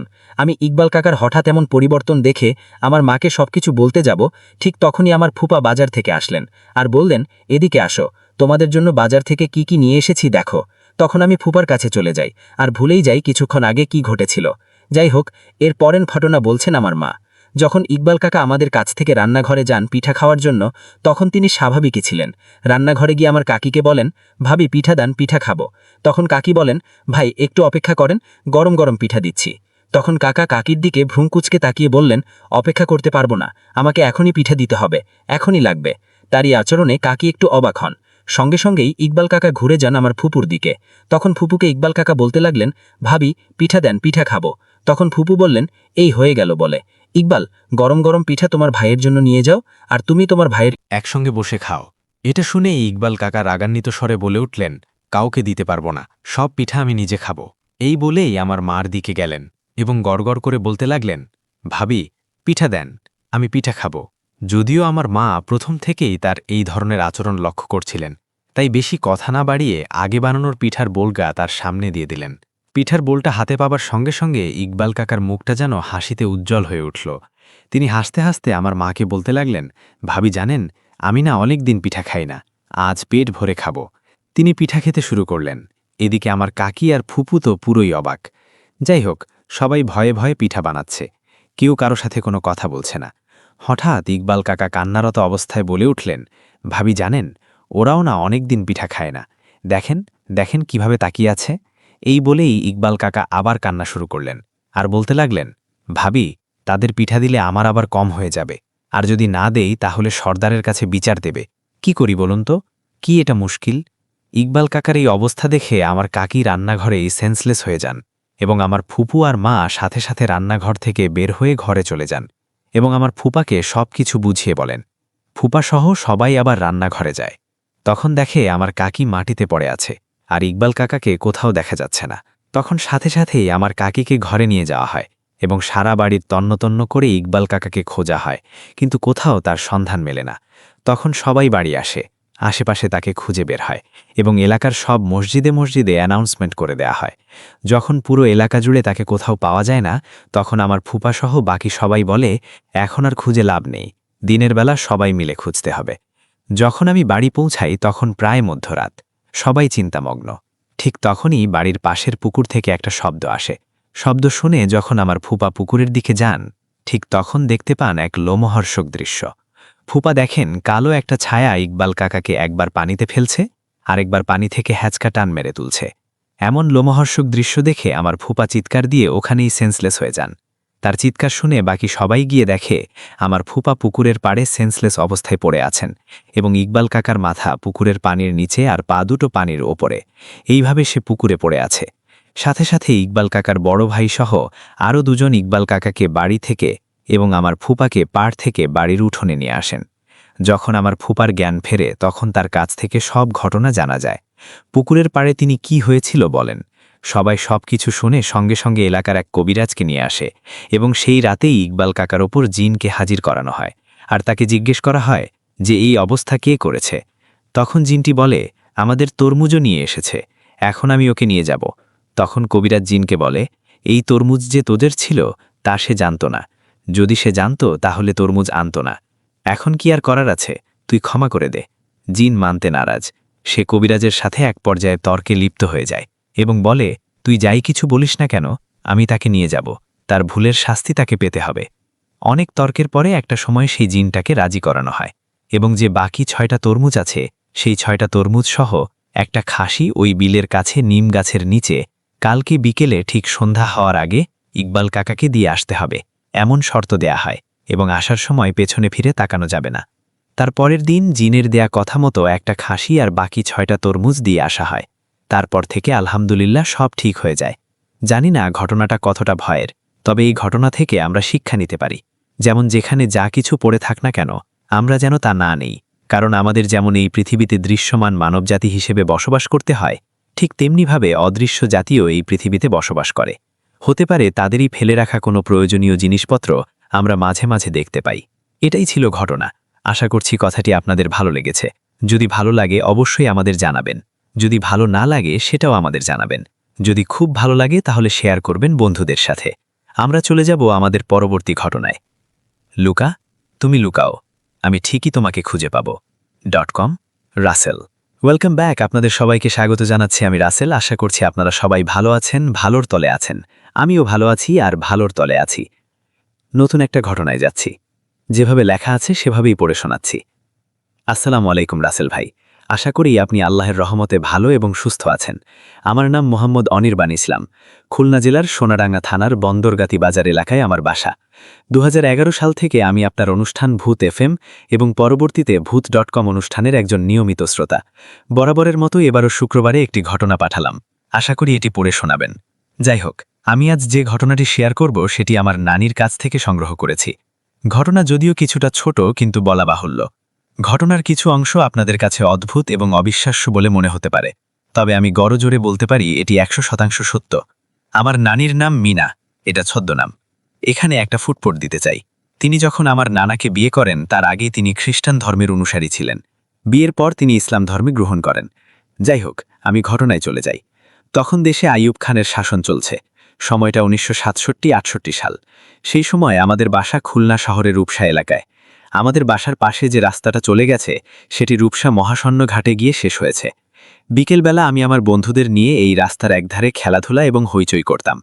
একদিন বিকেলে খেলার সময় আমরা দেখি ওই রাস্তা দিয়ে হিন্দু ধর্মের লোকজন একটি লাশ শ্মশানে পোড়াবার জন্য নিয়ে যাচ্ছে।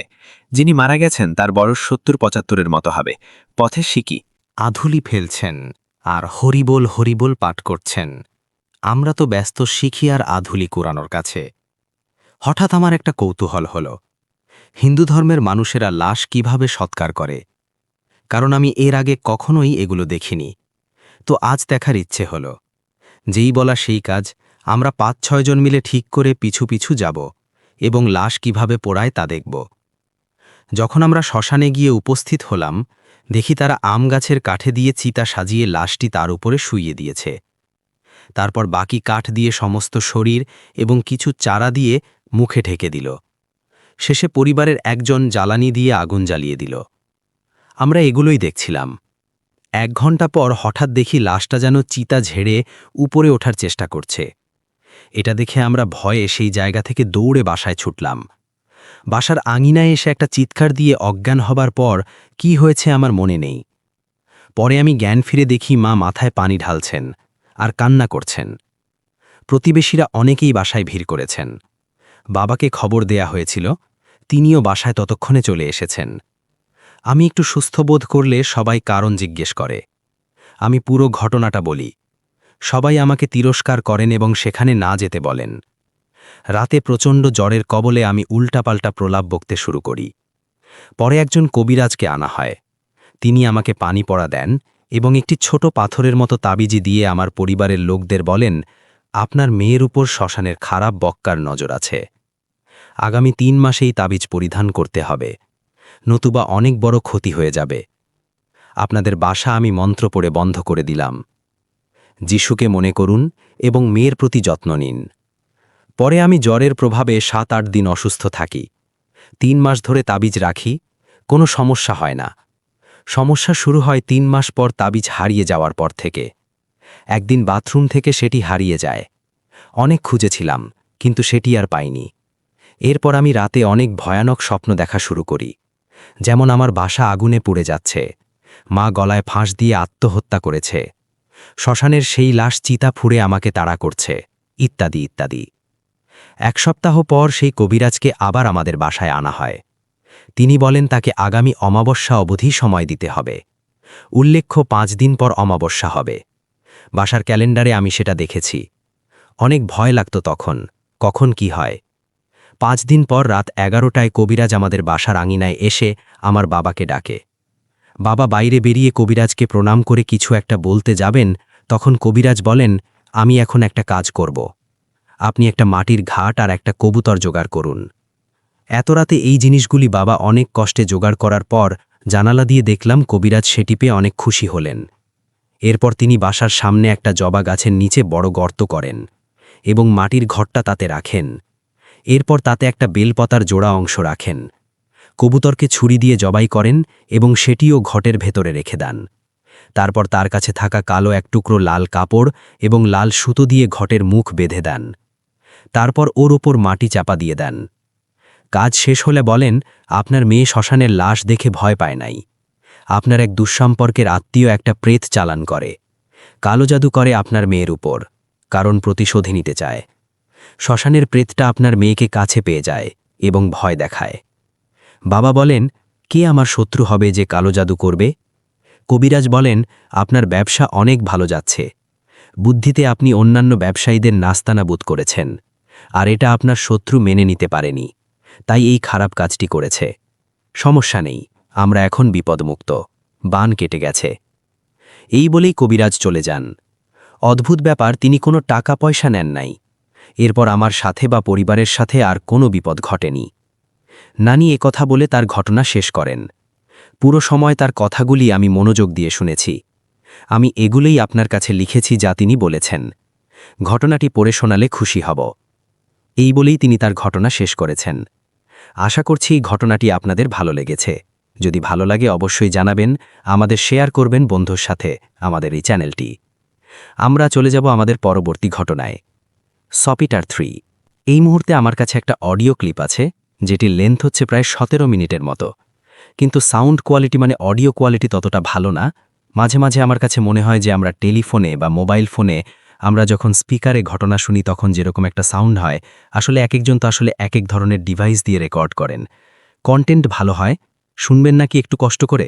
চলুন একটু চেষ্টা করে দেখি। আসসালামু আলাইকুম রাসুল ভাইয়া, কেমন আছেন?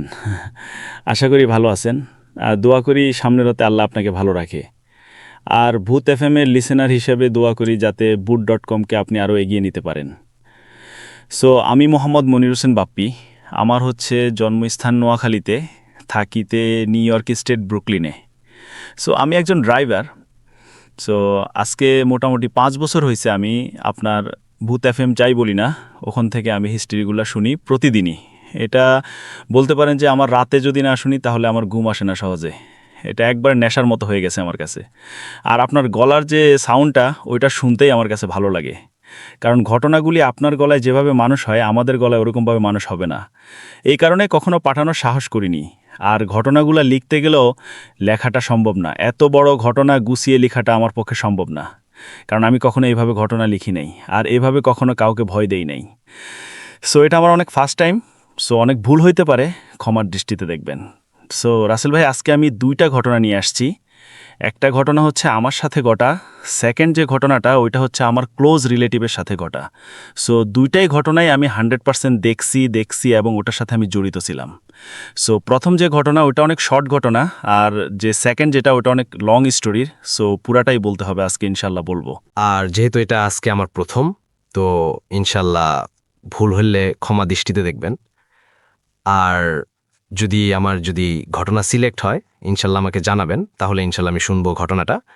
সো প্রথম যে ঘটনাটা সেটা হচ্ছে সিন্স 2021 জুলাই মাসে, তখন আমি নতুন নতুন উবার ড্রাইভিং শুরু করছিলাম। সেটা হচ্ছে আপনার জুলাই শুরুতে শুরু করছিলাম। তখন শুরু করার কিছুদিন পরেই কোরবানির ঈদ চলে আসছে। সো যেহেতু আমরা ব্রুকলিনে থাকি আর আমাদের অনেক রিলেটিভসরা সবাই পাফলোতে থাকে, সো আমাদের রুমের 4 জন থাকি আমরা, বাসার যে মেম্বাররা 4 জন থাকি। তো সবাই চিন্তা করলো যে এবার যে ঈদটা, ওই ঈদটা সবাই ফ্যামিলির সাথে কাটায়। সো আমার একটা যে রুমমেটের বোন ছিল বাফলোতে, আমার আবার চাচা ছিল। সো আমরা সবাই চিন্তা করলাম ওখানে গিয়ে ঈদটাই কাটাই। সো যা বলা তাই করলাম। আমরা ঈদের আগের দিন আমি কাজ করছি সারা রাত। কাজ করার পরে ঈদের আগের দিন আমি রওনা দিছি সকালবেলা। দেওয়ার পরে আমরা এখান থেকে প্রথমে উডবেরিতে যাই। উডবেরিতে আমরা শপিং করি। শপিং করার পরে তখন আমি ড্রাইভিং স্টার্ট করলাম। যেহেতু আমি নিউ ড্রাইভার ছিলাম, আর আমি আর আমার যে রুমমেট এই 2 জন ড্রাইভিং জানতাম, আর বাকি 2 জন তখন ড্রাইভিং জানতাম। আর নিউ ইয়র্ক সিটি থেকে যে বাফলো যে রাস্তাটা, ওটা মোটামুটি হন্টেড রোড বললেই বলা যায়, কারণ অনেকটাই এই নির্জন। সো কোয়াড আপনার 100 মাইল 200 মাইল কোনো বাসা দেখা যায় না, মানুষ দেখা যায় না, পুরাটাই জঙ্গল রাস্তা। তো এপাশে মাঝে মধ্যে হরিণ দেখা যায়, বাল্লুক দেখা যায়, এগুলা রাস্তার মাঝে চলে আসে।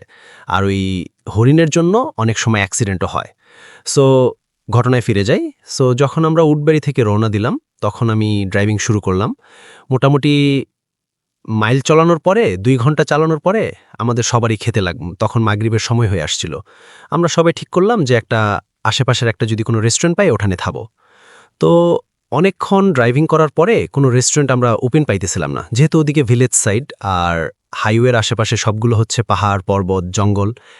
একটা স্টোর আমরা খুঁজে পেলাম, সেটা হচ্ছে বেচিস স্টোর। এই স্টোরটা block very old, like 150 years old.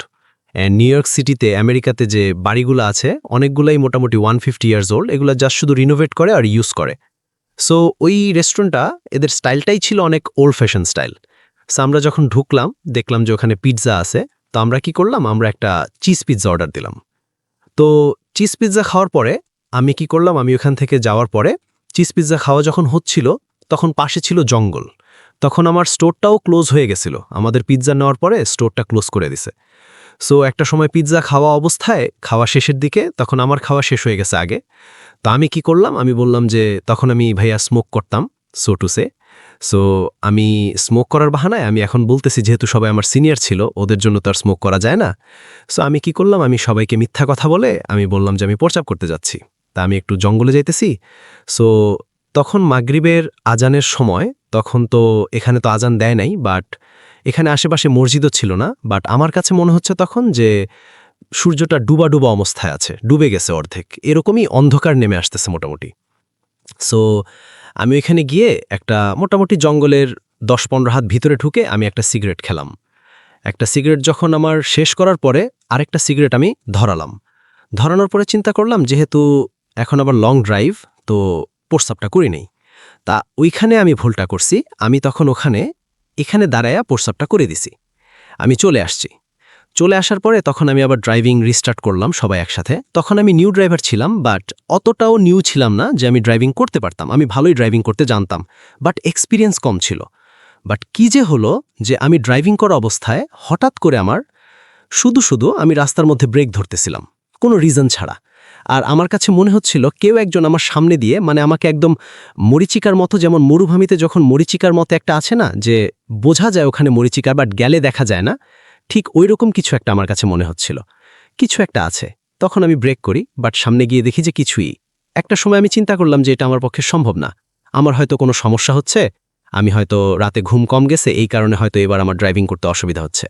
So আমি আমার যে রুমমেট তাকে বললাম যে ভাই আপনি ড্রাইভিং করেন, আমার পক্ষে মনে হয় না এখন ড্রাইভিং হবে। তখন সে ড্রাইভিং করা শুরু করল। আবার আমি পুরা গাড়িতেই ঘুমাইছিলাম। ঘুমিয়ে থাকার পরে আমরা মোটামুটি রাতের 10টা-11টার সময় আমরা পৌঁছাই দিই বাফলোতে। পৌঁছানোর পরে আমরা রাতের খাওয়াটায় তখনই আধা ঘন্টার মধ্যে খাওয়া দাওয়া আমরা শেষ করে ফেলি, কারণ আমরা সবাই অনেক টায়ার্ড ছিলাম, যেহেতু সকাল 9টা থেকে 8-9টা থেকে আমাদের জার্নি শুরু হয়েছিল। খুবই টায়ার্ড ছিলাম অনেক সময়। তো আমরা যা শুধু ফ্রেশ হয়ে খাওয়াটা খেয়ে আমরা ওনাদের বাড়ির ঘরে বোরোটামে দিই। ওনাদের বাড়িটা ছিল 1 ফ্যামিলি হাউস, বাট এটা ছিল কাইন্ড অফ ডুপ্লেক্স সিস্টেমে। যেহেতু উডের গড় যেগুলা, তো উপরে টাউন হাউসের মতো 2-3টা রুম থাকে বাড়িতে, এই যে এখানে।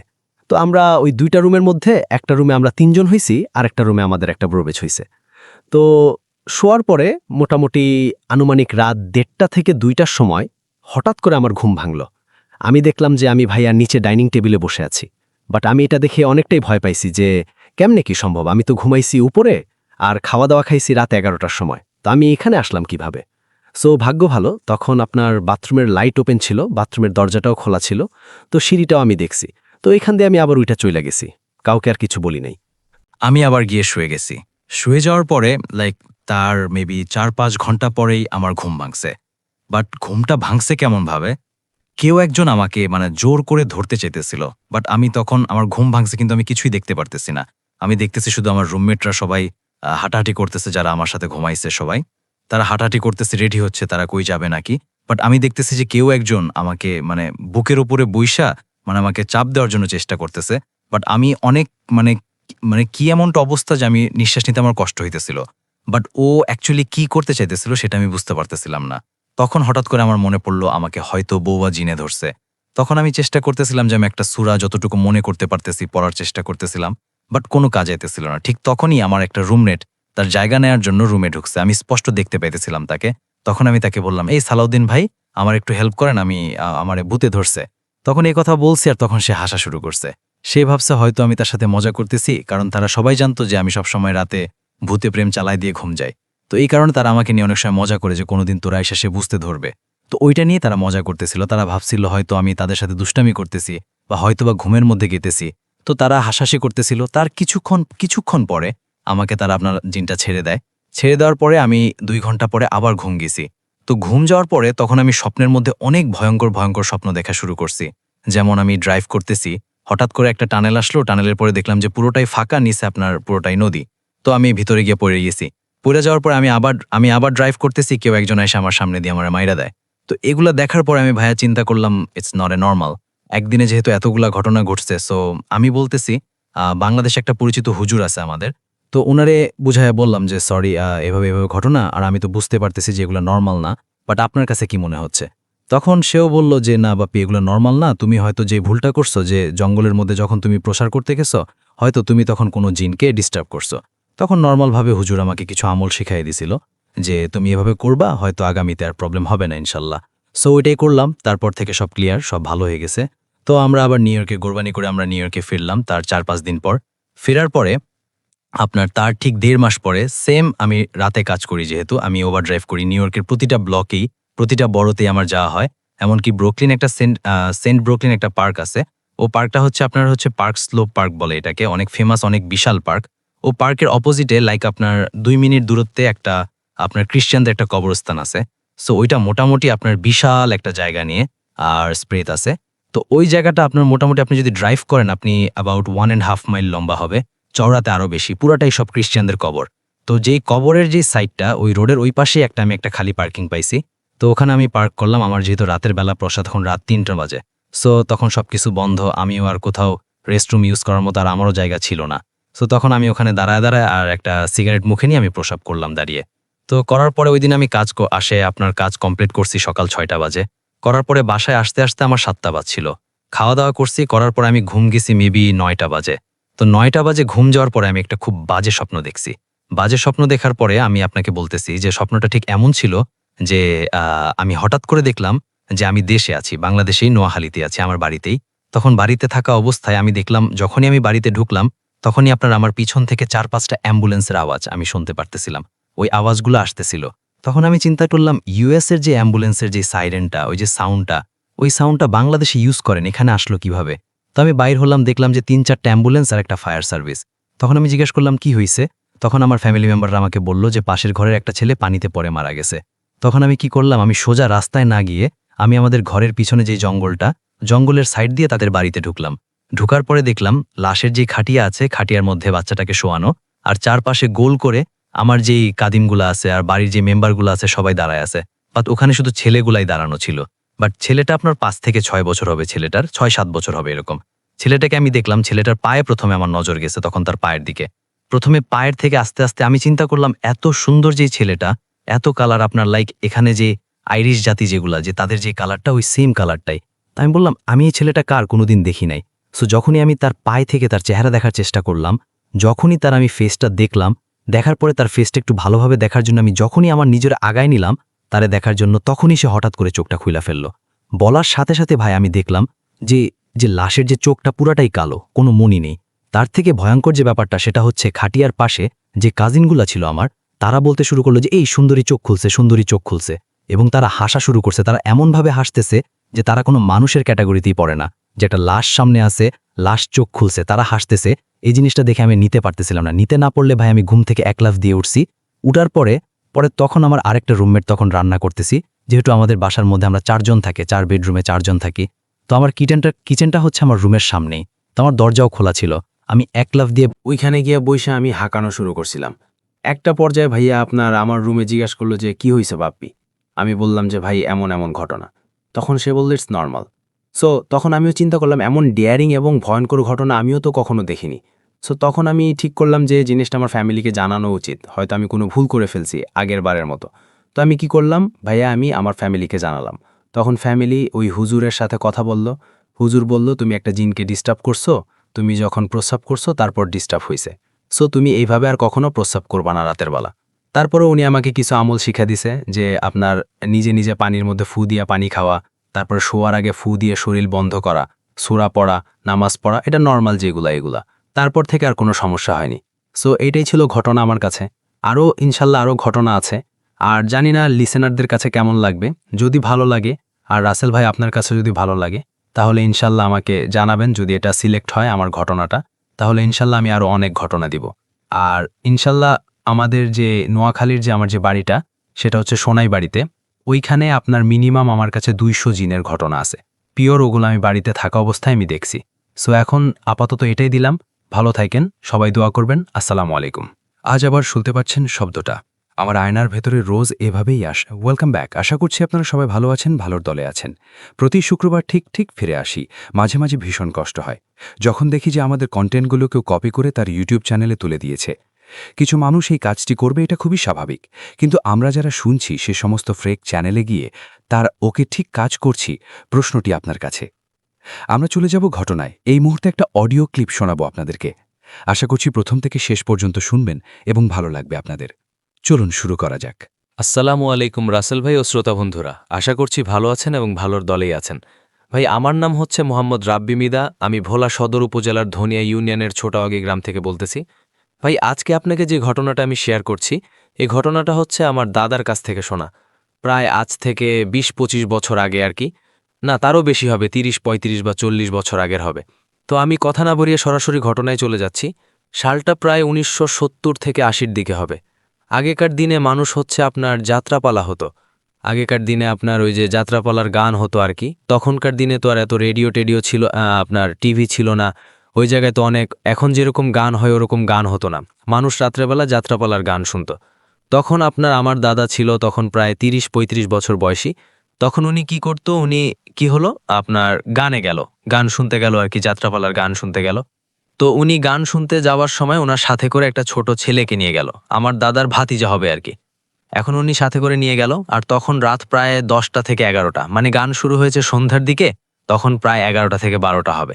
11টা থেকে 12টা এক্স্যাক্ট টাইম আমার দাদা আমাকে বলতে পারেনি। 11টা থেকে 12টা হবে। তখন গান শুনতে শুনতে আমার দাদা কি হলো, মানে ঘুম আসতেছে, বারবার শুধু ঘুম আসতেছে আর বসে থাকতে পারতেছে না।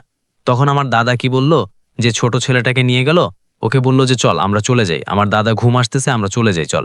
তো ছেলেটা বলল ঠিক আছে, মানে আমার দাদাকে ছেলেটা কাকা করে, কাকা ডাকতো আর কি। ঠিক আছে কাকা, চলেন আমরা চলে যাই। তখন গ্রামের রাত কিন্তু ভাই 8টা-9টা বাজে, অনেক রাত হয়ে যায়। তো তখন তো বাজে 11টা থেকে 12টা, তখন গভীর রাত। তখন আর দাদা ওই ছেলেটাকে নিয়ে আপনার চলে আসতেছিল। তখন যখন চলে আসতেছিল, গ্রামের রাস্তা ধরে অল্প একটু আসলেই আপনার একটা বিল পড়ে, মানে ক্ষেত আর কি, অনেক বড় বিল। ওই বিল পার হয়ে একটা আপনার বাঁশ যাওয়ার পরে, তারপরে বাঁশ যাওয়ার পরে আবার কিছু সারি সারি তাল গাছ আছে। তা দাদা নর্মালি আপনার বিলটাও পার হইল, নর্মালি বাঁশ যাওয়ারও পার হইল, কোনো সমস্যা না। কিন্তু রাসেল ভাই যখনই তাল গাছের কাছে আসছে, তখনই হচ্ছে মেন সমস্যাটা হয়েছে। আপনার তাল গাছের কাছে আসার মাত্রই, তাল গাছ পর্যন্ত এখনো যায় নাই, তাল গাছের আরও আগেই, মনে করেন তাল গাছ থেকে 200, 100 বা 200 ফিট আগে আপনার আমার দাদা দাঁড়ায় গেছে। হঠাৎ করে আমার দাদা দাঁড়ায় গেছে, মানে আমার দাদা তো হঠাৎ করে গাও মানে শরীর ভার হয়ে গেছে। পরে আমার দাদা দেখলো কি, মানে আপনার যে তাল গাছটা নিচে একটা সাদা আপনার শাড়ি পরিহিত একটা মহিলা বা কোনো অবয়বী হবে, সাদা শাড়ি পরিহিত একটা অবয়ব তাল গাছের নিচে দাঁড়ায় আছে। এখন আমার দাদা তো দেখে মনে করেন আমার দাদার অবস্থা পুরা খারাপ, দাদা লোক তো নড়তেও পারতেছে না।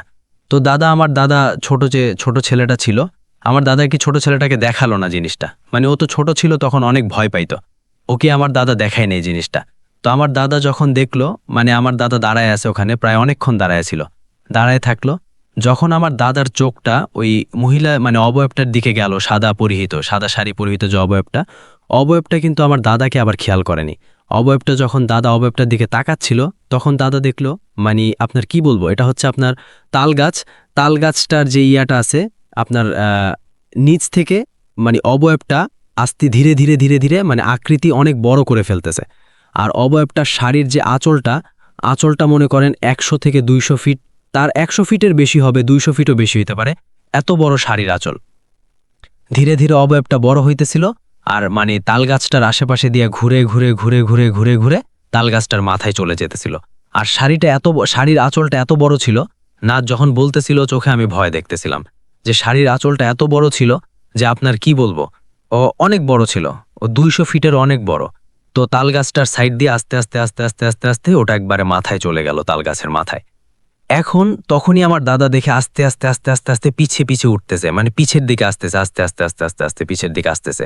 তাহলে তখন যদি ওই অবয়বটা যদি আমার দাদাকে খেয়াল করতো, মানে অবয়বটা তো, মানে আমার দাদার ভাগ্য ভালো ছিল যে অবয়বটা আমার দাদাকে দেখে নাই, অবয়বটা আমার দাদাকে দেখতো, তাহলে মনে হয় না আমার দাদাকে আমরা পেতাম।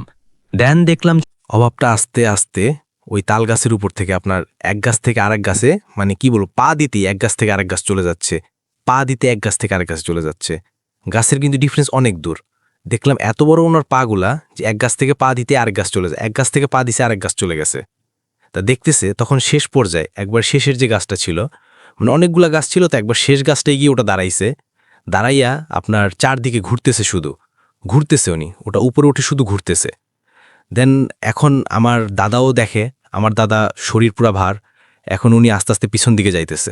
পিছন দিকে গিয়ে যখন ঘুরিয়ে দিছে এক দৌড়েই চলে আসলো কোথায়, ওই পাশে ওইখানে। এখন ওই বাঁশঝাড়ের ওইখানে এসেই তার অবস্থা খারাপ। ওই বাঁশঝাড়ের ওইখানে দেখতেছে, মানে বাজারে পার হইতেছে, কিন্তু আবার দেখতেছে সামনে বাঁশঝাড়, মানে কি বলবো, পানি বাঁশঝাড়। বাজারে পার হইতেছে, আবার দেখতেছে বাঁশঝাড়ে পারছে, আবার দেখতেছে বাঁশঝাড়, মানে বাজারে পারতে পারতেছেন না। এখন ওই যে বাঁশঝাড়টা, মানে যে তাল গাছগুলা ছিল, ওই জায়গাটা একটা নাম আছে, ওই জায়গাটার নাম হচ্ছে আপনার নাউডার মারা খোঁজা বলে ওটারে, গুজা নাউডার মানে ডার মারা খোঁজা বলে ওটারে, ওই জায়গাটার নাম নাউডার মারা খোঁজা। ওটা নিয়ে আরও অনেক কাহিনী আছে, আমার দাদাদের কাছে শুনছি আমি, এখন আমার দাদার সাথে যেটা বলতেছি ওটাই বলতেছি আর কি। এখন ওখান থেকে তো ভালোই ভালো ফিরে আসলো। দেন যখন বাঁশডারে আসলো, উনি যতবার বাঁশডার পাড়া দিতেছে, আবার ততবারই বাঁশডারের কাছে চলে আসতেছে। উনি বুঝতেছে না যে উনি কী করবে। দেন অনেক কষ্টে উনি সুরা কালার যা আছে সব পড়তেছে, পুরা ঘুরায় উনি যতবার যাইতেছে ততবার আবার বাঁশ পাড়ায়, মানে যাইতেছে বাঁশডার দেখতেছে, যাইতেছে বাসা দেখতেছে। এখন শেষ অনেক কষ্টে বাঁশডাটা পার হয়েছে, বাসাটা পার হয়ে তা আবার আসলো এই যাত্রাপালার গানের ওইখানে। এই যাত্রাপালার গানের ওইখানে বসে থাকতে এখন উনি তো এখন বসে রয়েছে এখানে বসে যখন আবার এই ফজরের আজান দিছে, তখন এলাকার মানুষের সাথে আসছে। এখন এলাকার মানুষের সাথে আসার পরে উনি কি দেখলো, যখন ওই যে অভাবটা যে গাছটা বেয়ে উঠতেছিল, হ্যাঁ, ওই গাছটা দেখলে উনি একদম আপনার মানে পড়ে যাও, ওই গাছটা আপনার অস্বাভাবিকভাবে উপরে ফেলা, ওই গাছটা অস্বাভাবিক উপরে ফেলা। তো আমার দাদা সবাই দেখলো, ওটা দেখে তো বলতেছে না এখানে গাছে তো কিছু হয়েছে। তা আমার দাদা আবার ওদের সাথে নিয়ে সবাই আস্তে ধীরে চলে আসলো। আর পরবর্তীতে আর কিছু হয় নাই। আমার দাদার তখন ওটা দেখার পর আবার আমার দাদার 2 দিন জ্বর ছিল, অনেক প্রচুর পরিমাণে জ্বর। আদার মধ্যে যাত্রাপালার কাছে যাওয়ার পরে জ্বরটা ভালো হয়ে গেছে। এই ছিল আমার দাদার সাথে ঘটে যাওয়া একটা ঘটনা। তাহলে ভালো লাগলে প্লিজ আমাদের সাথে শেয়ার করবেন, এবং আমার দাদা এখনো বেঁচে আছে আমাদের মাঝে, আমার দাদার জন্য সবাই দোয়া করবেন। এই বলে আমার ঘটনাটা শেষ করছি। আসসালামু আলাইকুম। আরও একবার আপনাদের সবাইকে স্বাগত জানাচ্ছি, আমি রাসেল। আশা করছি আপনারা সবাই ভালো আছেন এবং ভালোর দলে আছেন। আমিও ভালো আছি আর ভালোর দলে আছি। কোনো কথা না বাড়িয়ে আমরা চলে যাব আরও একটি অডিও ক্লিপে। চলুন শুরু করা যাক। আসসালামু আলাইকুম রাসেল ভাই, আশা করি ভালো আছেন এবং ভালোর দলে আছেন। তো বেশি কথা না বলে আমি ডাইরেক্ট আমার ঘটনায় চলে যাচ্ছি। ঘটনাটি ঘটেছে আমার সাথেই, এটি এই বছরের একটি ঘটনা। আল্লাহর রহমতে এখন আমি অনেকটা সুস্থ আছি। তো আমি ঘটনায় চলে যাই। ঘটনাটা হচ্ছে এই এপ্রিল মাসের ৩-৪ তারিখে হবে। তখন আমাদের এই জায়গায় মানে একটা বালুর মাঠ আছে, বালুর মাঠে একটা কনসার্ট ছিল, বাউলি গানের কনসার্ট। তো কনসার্ট দেখে আস্তে আস্তে রাত হয়েছে। আমরা ৩ জন ছিলাম, আমি আর বাকি 2 জনের নাম বলছি। একজনের নাম নাহিদ, আরেকজনের নাম ইয়ামিন। তো আস্তে আস্তে প্রায় অনুষ্ঠানে সেইতে প্রায় 2টা বেজে যায়। তো আমরা 2:30টার দিকে রওনা দেই। তো আমাদের বালুঘুমাটা যেতে হলে একটু উত্তরের একটা রাস্তা, যাকে আমরা গ্রামের ভাষায় বলি বুন্দা রাস্তা, এখানে নীলবিল একটা রাস্তা। তো এই রাস্তা দিয়ে তারপর বালুর মাঠে যেতে হয়। এটা একটা শর্টকাট রাস্তা বলা যায়, মেইন রোডের মধ্যে ওটা শর্টকাট রাস্তা। তো ওখান দিয়ে ফেরত আসতেছি, তো হঠাৎ করে একটা মোড়, ওই মোড়টা বিশেষ করে ভালো না, কারণ আমি যতটুকু শুনছি ওখানে নাকি কবিরাজ ভন দেয়, আবার অনেক জিনে নাকি হাড়ি ভাঙে। তো ওই জায়গায় আসার পর ওদিকে আবার জ্যোৎস্না ছিল। জ্যোৎস্না থাকার পরও কেমন জানি সব অন্ধকার। আবার একটা বাঁশ যাচ্ছে, ছোটোখাটো, একদম ছোট, ধরেন 10 থেকে 15টা বাঁশ গাছ হবে। তো এইখানে আসার পর হঠাৎ করে একটা ঠান্ডা বাতাস গা মতো লাগে। তখন কেমন জানি একটা ভয় অনুভূতি হয় 3 জনের মধ্যে। তো হঠাৎ সামনে একটা বড় কড়ই গাছ ছিল। কড়ই গাছে তাকাই, 3 জনই তাকাই। তাকানোর পর দেখি বিশাল বড়, মানে 70-80 ফুট এরকম লম্বা হবে, কালো কাপড় পরা বসে আছে। তো আমরা দেখে হঠাৎ দৌড় দিলাম। দৌড় দেওয়ার পর বাড়ির মধ্যে, মানে অনেকটা রাস্তার কাছাকাছি সময়, চায়ের দোকান খোলা ছিল। মানে আমাদের এখানে হাসমতুল্লাহ ভাই নামে একজন ভাই আসছে, উনার চায়ের দোকান সারা রাত খোলা থাকে। তো উনার চায়ের দোকান খোলা ছিল। হঠাৎ করে চিল্লান দিয়েছে কি ইয়ামিন। তো পরে ধরে আমরা নেই। পরের দিন থেকে 3 জনের জ্বর। আমার প্রায় 102-3 ডিগ্রি পর্যন্ত জ্বর আরও বেশি ছিল। এই জ্বরে হুজুর দেখাই, হুজুর দেখানোর পরে বলে হয়তো জিন দেখতো, জিনটা পশা ছিল। তো হয়তো তারা নজর জ্বর দিছে, পরে জিন রাগ হয়ে গেছে। তো এটাই হয়েছে, তাবিজ দুবিজ দিছে, তো দিন ভালো হয়ে যাচ্ছিল সবার। এর ঠিক 2 মাস পর, এই 2 মাস পর আবার একটা গানের কনসার্ট হয়। তো গানের কনসার্ট থেকে আমরা সিদ্ধান্ত নেবার আগে সবাই বুঝবো। তো ওই সময় 11টা বাজে। 11টা বাজে আমরা এসে পড়তে থাকি। তখনও ঠিক সেম জায়গায়। যখন আমরা সেম জায়গায় তখন মোবাইলের মধ্যে সূরা ছাড়ি এবং আমরা নিজেও সূরা পড়তে থাকি। তারপরে অনেকটা আসার পর ভুলে গেছি, মানে বাড়ির অনেকটা আসার কাছাকাছি একটা পারিবারিক কবরস্থান আছে। ওই কবরস্থানে আমরা কি বলে কুইল, গ্রামের ভাষা বলে কুইল, বড় বড় প্রায় 7-8 ফুট 10 ফুট বড় বড় কুইল ছিল। তো দেখি একটা কবরস্থান থেকে কুইলটা বের হইতেছে কবরস্থান থেকে। তো আমরা স্বাভাবিকভাবে নেই যে রাতের বেলা কুইল থাকতেই পারে কবরস্থানে। তাও আমরা গ্যারি কবরস্থানের দিকে তাকাই।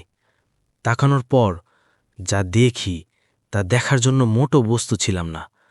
দেখি আমাদের দিকে বড় 2টা চোখ খোলা, লাল চোখ, মানে চোখের মধ্যে কোনো মনি নেই, লাল তাকিয়ে আছে।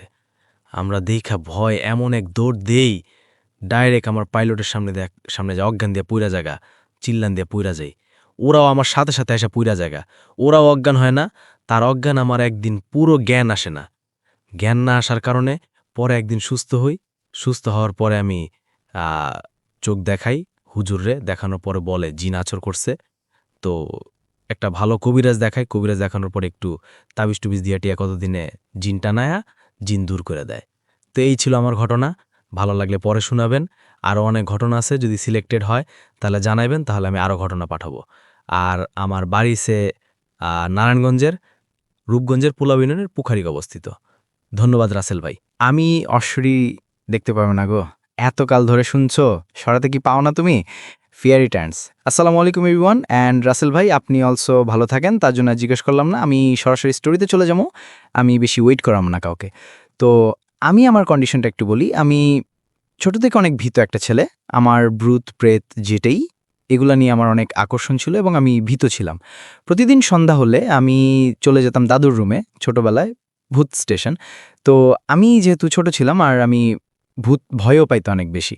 মানে আমাদের দাদুর রুম আমাদের রুম কাছাকাছি ছিল, কিন্তু আমি ওই স্টোরিটা শোনার পর যে আমার রুমে আসমু এতটুক সাহস ছিল না। দাদু নিয়ে আসলে আসতাম, নয়তো ওই জায়গায় ঘুমায় যেতাম। তো দাদুর এরকম জানতো যে আমি ভীতু, তার জন্য বেশি একটা ভূতের বা বেশি ভয়ঙ্কর কাহিনীগুলো আমার বলতো না। তারপর ছোটবেলায় অনেকগুলো শুনছি যে দাদু জানান দিয়ে দেখছে যে সিম্পল কাহিনী, যেগুলা অনেক সময় দেখছে যে ঘোড়া আসতে, উড়ন্ত ঘোড়া এরকম, বা ধান ক্ষেতের মাঝখান দিয়ে অনেকটা মহিলা হাঁটা যাইতেছে, এরকম কাহিনী হালকা পাতলা আর কি শুনছিলাম। কিন্তু অত ভয়ঙ্করভাবে বলে নেই আর ডিটেইলে বলে নেই, যেটার জন্য আমি বলতে পারতেছি না। কিন্তু আমার সাথে যেটা ঘটছে এটা আমি আজকে শেয়ার করব সবাইরে। সো আমার কোনো ভুল হয়ে থাকলে সবাই মাফ করবেন। তো আমি স্টোরিতে চলে যাই। আমার ঠিক খেয়াল নাই 2018 বা 2017 হইব এমন। তো আমি ভয় পাইতাম, যেটা আমি আগেই বলছি। এই কারণে আমাদের 2 রুমের মাঝখানে, আব্বু আম্মুর রুম আর আমার রুমের মাঝখানে একটা এক্সট্রা দরজা আছে। তো মাঝে মাঝে ভয় পাইলে আমি আব্বুর ডাক দিতাম, আব্বু এসে আমার সাথে ঘুমাইতো। তো এরকমভাবে আমরা লাইফ চলতেছে। তো একবার কি হয়, আমরা ফ্রেন্ডরা মিলা মানে একটা মুরগি রান্না করবি, মানে খিচুড়ি। তো একটা ফ্রেন্ডের বাসায় যে রান্না করি, তো রান্না হইতে বসে অনেক সময় লাগবে। তো আমরা ওই জায়গার সময় বললাম যে একটু হাঁটাহাঁটি করে আসি। তো হাঁটাহাঁটি করে আসি এরকম সব ফ্রেন্ডরা একসাথে যেহেতু। আর আমাদের বাসা হইতেছে গাজীপুর। আর আমার ডিটেলস আমি দিয়ে দিই। আমার নাম হইতেছে নোয়ার মোহাম্মদ রায়হান। আই থিঙ্ক কেউ চিনতে পারেন। তো ওই টাইমে আমরা ফ্রেন্ডরা সবাই মিলে যাই ঘুরতে। তো গাজীপুরে সবাই জানেন যে গজারি বাগান অনেক বেশি। তো আমরা গজারি বাগানের মাঝখান দিয়ে ঘুরতে যাই সব ফ্রেন্ডরা মিলা। তো সবাই তো রাস্তা দিয়ে যায়, ভালো কথা, রাস্তা দিয়ে যাইতে পারে সবাই, কিন্তু আমরা তো খুব ফাজিল ছিলাম। তো আমরা রাস্তা দিয়ে যাবো না, আমরা যাবো জঙ্গলের মাঝখান দিয়ে, এদিক দিয়ে ওদিক দিয়ে। তো যাইতে যেতে সন্ধ্যা হয়ে গেছে। তো এমন টাইমে আমি নোটিস করতে পারতেছি আমি সবার পিছনে, আর সব বন্ধু সামনে সামনে হাঁটতেছি। মানে এমন জঙ্গল যে গাছপালা ভাঙ্গা ভাঙ্গা যাইতে হইতেছে, ডালাপালা এরকম। তো সন্ধ্যা হয়ে অনেক সময় হয়ে গেছে। তো তখন আমরা ড্যাক করতেছি। তো এমন টাইমে আমার মনে হইতেছে যে পিছনে, আমি তো সবার পিছনে, তো আমার মনে হইতেছে আই থিঙ্ক কেউ আমার পিছনে ফলো করতেছে একটু একটু কইরা এরকম। তো আমি পিছনে তাকামো এরকম সাহসটা ছিল না। তারপর আমি তাকাইছি যে কিছু আছে কিনা, দেখলাম কিছু নাই, কিন্তু আমার মনে হইতেছিল কিছু আছে। আর আমার ফ্রেন্ডরাও হালকা পাতলা কিছু নোটিস করতে পারছে, আমি জানি না কতটুকু পারছে। বাট আমি সবাই বললাম, দোস্ত কেউ পিছা তাকাইস না, সবাই দোয়া করতে থাক। তো আমার যেই ফাজিল ফ্রেন্ডগুলা ওরাও পর্যন্ত দোয়া করতেছে, এটা আনবিলিভেবল ছিল। তো এমন টাইমে দোয়া করতে করতে চলে আসি। তো তখন আমরা বলতেছি যে এটা খামু কোথায়, সবাই বলতেছে যে আমরা বাসায় খামো এরকম কিছু। এখন কিছু ফ্রেন্ড আছে ওরা বলতেছে না আমরা স্কুল মাঠে যায় খামো। তো ওই বাসায়ের সাথে স্কুল মাঠ ছিল, তো আমরা স্কুলে যায় খাওয়া শুরু করছি। তা আমি স্কুলের বর্ণনা, স্কুলটা হইতেছে যে মানে সিম্পল স্কুল, যেহেতু হাফ সরকারি, তো সরকারি বিল্ডিং করা। তো অনেকগুলা খাম্বা বারান্দার, এই সাইডে অনেকগুলা খাম্বায়ের সাথে বারান্দায়। আর আমরা একদম শেষের দিকে যায় বসছি। তো যখন এই খাবার খাইতেছি, খিচুড়ি অনেক গরম ছিল, তো কেউ খাইতে পারতেছি না, সবাই গোল কইরা বইসা, মানে আমরা একটা বলেই খাওয়ার চেষ্টা করতেছি, বোল বাটি যেটা বলেন, তো ওই জায়গায় খাওয়ার চেষ্টা করতেছি। তো সবাই গোল হয়ে বসে, তো এত গরম যে কেউ হাতে নিতে পারে না, খাবার পড়ে যায়, এরকম ফাইট করতেছি। তো সবাই সবার মতো ফাইট টাইন করতেছে। এমন টাইমে আমি হঠাৎ করে আবারও পিছে তাকাই। আবারও পিছে তাকানোর পরে আমি যেটা দেখতে পাই রাসেল ভাই, যে পিছনে অনেক দূরে একটা খাম্বায় কেউ একজন মাথা একটু বাঁকা করা খাবার পিছন থেকে আমার দিকে তাকাইছে। আর ওর চেহারা দেখা যায় না, আর ছেলে মেয়ে এরকম কিছু বোঝা যায় না, কিন্তু ওর চেহারার বর্ণনা হইছে যেমন ওর কানগুলা খাড়া খাড়া, যেমন কুকুরের কান থাকে যেরকম খাড়া খাড়া, এরকম মানুষের হিসাবেই কিন্তু কানগুলা খাড়া খাড়া। আমি পিছনে তাকানোর সাথে সাথেই ও আবার পিছনের দিক মানে খাম্বার পিছনে চলে যায়। তো ওই টাইমে আমি ওইদেরকে আমি বলমু এরকম একটা অবস্থা, কিন্তু আমি জানি না আমি কি লেগা বললাম না আর কি কারণে বললাম না। ভুইলা যাই তো ওটা এমনি সিম্পল থাকে। কিছুদিন পর ওই কাহিনীটা আমরা সবাই ভুইলা যাই। আর আমি ফ্রেন্ডের যে কাহিনীটা বলবো যে কিছু একটা দেখছি, ওটা আমি বলি না। তো একদিন রাত্রে আমি ঘুমাইতেছি, তো ঘুমের মাঝখানে আমার রাত্রে ঘুম ভাঙ্গা যায়। প্রায় 12টা 1টা এরকম টাইমে আমি ঘুম ভাঙ্গা যায়। আমি খুব তাড়াতাড়ি ঘুমায় যেতাম, তখন ছোট ছিলাম। তো ঘুম ভাঙার পর আমার ঘুমটা ভাঙে এমন অবস্থায় যে আমার কপালে কোন একটা পানির ফোঁটা পড়ছে। এত রাতে কপালে পানির ফোঁটা কই থেকে আসবে এটা আমার মাথায় কাজ করে না। তা আমি বাম হাত দিয়া কপালের টাচ করলাম পানির জায়গায়, যে অ্যাকচুয়ালি কিসের পানি এটা। তো লাইট কিন্তু অফ পাইছে, কিছু দেখা যেতেছে না। কিন্তু আমি যখনই কপালে হাত দিয়ে হাত সামনে আনলাম, দেখলাম যে আমার হাতে রক্ত লাগানো। আমি তো শক, এমনি আমি ভূত পাই। তো যখন এটা দেখলাম আমি তো চিল্লান দিছি, কিন্তু কোনো সাউন্ড হয় নাই। আমি মুভও করতে পারতেছি না, লড়তে পারতেছি না। এমন টাইমে আমি যখন আবার উপরের দিকে তাকাইলাম, মানে আমার যে জায়গা থেকে ব্লাডটা পড়ছে আমার মুখ বরাবর তাকানোর পর, দেখলাম যে আমাদের ছাদ ভেয়া মনে হইতেছে যে কোনো একটা মানুষ যদি হাতের উপর শোয়া রাইখা ওর প্যাটেও এরকমভাবে দিছে যে ছাদ ভেয়ার পার হয়ে গেছে। এমন একটা বডির থেকে রক্ত চুইসা মানে ফোটায় ফোটায় পড়তেছে, আর ওইটা আমার কপালে পড়ছে। অ্যান্ড ওইটা দেখার পর তো ভাই আমার আত্মা আমার সাথে নাই। আমি আবার অনেক জোরে চিল্লান দেই, কিন্তু কোনো কাজই হয় না, সামান্য একটু সাউন্ড হয় নাই। এতটুক দিয়ে শেষ না ভাই, এটা দেখার পর আমার কলিজা ওই জায়গায় স্তব হয়ে যায়। আমি কিছু বলতে পারি না, কি করবো, আমার মাথায় কোনো কাজ করে না, আমি কেমনে এক্সপ্লেন করবো কি, কোনো কিছু কাজ করতেছিল না। তো আমি তো তখন বালিশে মাথা রেখে উপর দিকে তাকায় এটা দেখতেছিলাম। তো আমি মুভ করতে পারতেছি না, লড়তে সরতে পারতেছি না, কিন্তু হঠাৎ করে একবার লড়তে পারি। আমার মাথাটা আমার বাম কাঁধের দিকে সরাইতে পারি, মানে আমার বালিশের ভিতরে শুয়ে। তো যখন আমি বালিশের ভিতরে সে বাম কাঁধের দিকে সরাই, তখন আমার বালিশের ভিতরে আরেকজন শুয়ে আছে আমার দিকে তাকায়, আর একটা মেয়ের চেহারা। আর ওই টাইমে আমি চেহারাটা খুব ভালো এবং ডিটেলসে বলতে পারি যে আমি কি দেখছি। মেয়ের চোখটা একদম সাদা ছিল, চোখে কোনো মণি ছিল না। আর মেয়ের চেহারার এক পাশে ছিল একটু পোড়া পোড়া, ঝলসা গেছে চেহারা এরকম একটু, আর এক পাশটা সুন্দর ছিল। আর মেয়ের চুলগুলা ছিল এমন যে জাপানিজ মেয়েরা যেরকমভাবে চুল রাখে গলা পর্যন্ত বা কাঁধ পর্যন্ত, এরকমভাবে চুল রাখা হইছে, কাটা হইছে। তো ওই মেয়েটা আমার নাক থেকে মোটামুটি 4 আঙ্গুল দূরে, এতটুক দূরে হইব, ও আমার দিকে তাকায় আছে। তো ওইটা দেখার পর ভাই আমি আবারও চিল্লান দিয়া দিই অনেক জোরে, যত শরীরে শক্তি ছিল, কিন্তু কোনো কাজ হয় না। আমি তারপরও কোনো লড়তেও ধরতে পারতেছি না, আমি ওরকমভাবেই আছি। তো আমি বলি একটু ডিটেলে যে আমি রাত্রে শর্ট প্যান্ট পরে ঘুমাই, মানে শর্ট প্যান্ট বলতে হাফ প্যান্ট পরে ঘুমাই। আমার গরম সে সবসময় একটা পাতলা কম্বল আমার শরীরে থাকে। তো তখন আমি উইদাউট টি শার্ট ছিলাম আর একটা হাফ প্যান্ট পরা ছিলাম। তো এরকম টাইমে আমার মনে হইতেছে যে, মানে মনে হইতেছে না, আমি পুরাপুরি ফিল করতে পারতেছি, আমার এক্স্যাক্টলি মনে হচ্ছে যে পুরাপুরি ফিল করতেছি আমার শরীরের থেকে ওই পাতলা কম্বলটা অটোমেটিক্যালি চলে যাইতেছে, মানে নিচে নাইমা যাইতেছে। আর ওই সামনে যেই জাপানিজ মেয়ে বা যেটাই ছিল, ওটা ওর চ্যানেলটা নাই, তো ও নাই, অ্যান্ড আমার কম্বলটা অটোমেটিক্যালি পুরো বডি থেকে সরে গেল, অ্যান্ড আমি মুভ করতে পারতেছি না। আমি যে সইরা কোথাও জামু বা চলাফেরা করবো, আমি কিছুই করতে পারতেছি না ভাই, আমি জাস্ট স্টাক হয়ে গেছি। অ্যান্ড ওই জায়গায় ওরকম টাইমে ওই মেয়েটা পিছন সাইড থেকে এসে আমার হাক কেমন করে আমার পায়ের ওপরে ওর পা উঠায় দেয় এবং ঘাড়ের ওপরে ও হাত রাখে। অ্যান্ড আমি ভাই একদম ডিটেলে বুঝতে পারছি যে ওর পাটা কেমন। ওর পাটা হইতেছে কোন একটা গাছের মতো, যেরকম অনেক গাছ থাকে না, গাছের পাকল ফাইটা ছিঁড়া গেছে, যে গাছের চামড়া উঠতেছে, এরকম মনে হইতেছে। তো ওর পাটাও এরকম মনে হইতেছে যে চামড়া উঠতেছে বা সামথিং এরকম কিছু। আর ওইটা দিয়ে ও আমার হাক করে। তো আমি ফার্স্টে বলছে আমার নাম রায়হান, আর পুরা নাম হয়েছে মোহাম্মদ রায়হান। তো ও পুরা নামটা বলে না, ও তখন আমার পিছন থেকে হাক করে ধরা এতটুক বলে যে, রায়হান, আমি তোমার কোনো ক্ষতি করব না, তুমি ভয় পাও না। কিন্তু ভাই কথা কিন্তু এটাই বলছে, আমি 100% শিওর কথা এটাই বলছে, কিন্তু কোন ভাষায় বলছে এটা আমি বলতে পারি না। ও কি আসলে এটা বাংলায় বলছিল, নাকি ইংলিশে বলছিল, নাকি হিন্দিতে, বা কোনভাবে বলছে আমি জানি না, কিন্তু কথা এটাই বলছে, আমি 100% শিওর। অ্যান্ড ভাই যেই পড়াটা এত ভয় পাই, যে সময় আমার আত্মায় বের হয়ে যাওয়ার কথা ভিতর থেকে, যে কাজগুলো আমার সাথে হইতেছিল, আনবিলিভেবল পড়াপড়ি। তো ওই টাইমে আমি এত ভয় না পাওয়ার পরেও, আমার ওর কথা শোনার পর আমি কি লেগে আমি জানি না, এত ট্রাস্ট করলাম ওর কথায়, আমার মন একদম শান্ত হয়ে গেছে। যে জায়গায় আমার কলিজা খাইটা যেতেছিল, ওই জায়গায় আমার কলিজা একদম শান্ত হয়ে গেছে। অ্যান্ড ও এটা বলার পর মেবে চলে গেছে, আমি জানি না, কিন্তু তারপর আমি উঠতে পারছি। উঠার পর আমি খাটের যে পিছনে যেভাবে ডিজাইন করা সাইডটা থাকে, এটার ভিতরে ঠেলান দিয়ে দাঁড়ায়া বৈশা ভাবতেছি আসলেই কি আমার সাথে এটা হইল। মানে আমি জাস্ট কনফিউজ যে আসলেই কি আমার সাথে এটা হইল। আর এরকম হালকা যদি এটার 100% আর 1% অন্যদিন হইতো, তো আম্মুরে বা আব্বুরে আমি ডাক দিতাম, বলতাম আমার কাছে অ্যাশ হইতে। কিন্তু ওর যে কথাটা লাস্টে যে বলছে আমি তোমার কোনো ক্ষতি করব না, আর নাম ধরে বলছে, আরেকটারে আমি এত ট্রাস্ট করছি, আমার মন একদম শান্ত হয়ে গেছে। অ্যান্ড আমার ফিলিংস আমার অনেক ভাল লাগতেছিল, কি কারণে আমি জানি না, অনেক ভাল লাগতেছিল, ফিলিংস গুড লাগতেছিল এরকম। তো তখন আমি ওরে মানে আম্মুরেও ডাক দিলাম না, কিছুই বললাম না, আমি ঘুমায় গেলাম।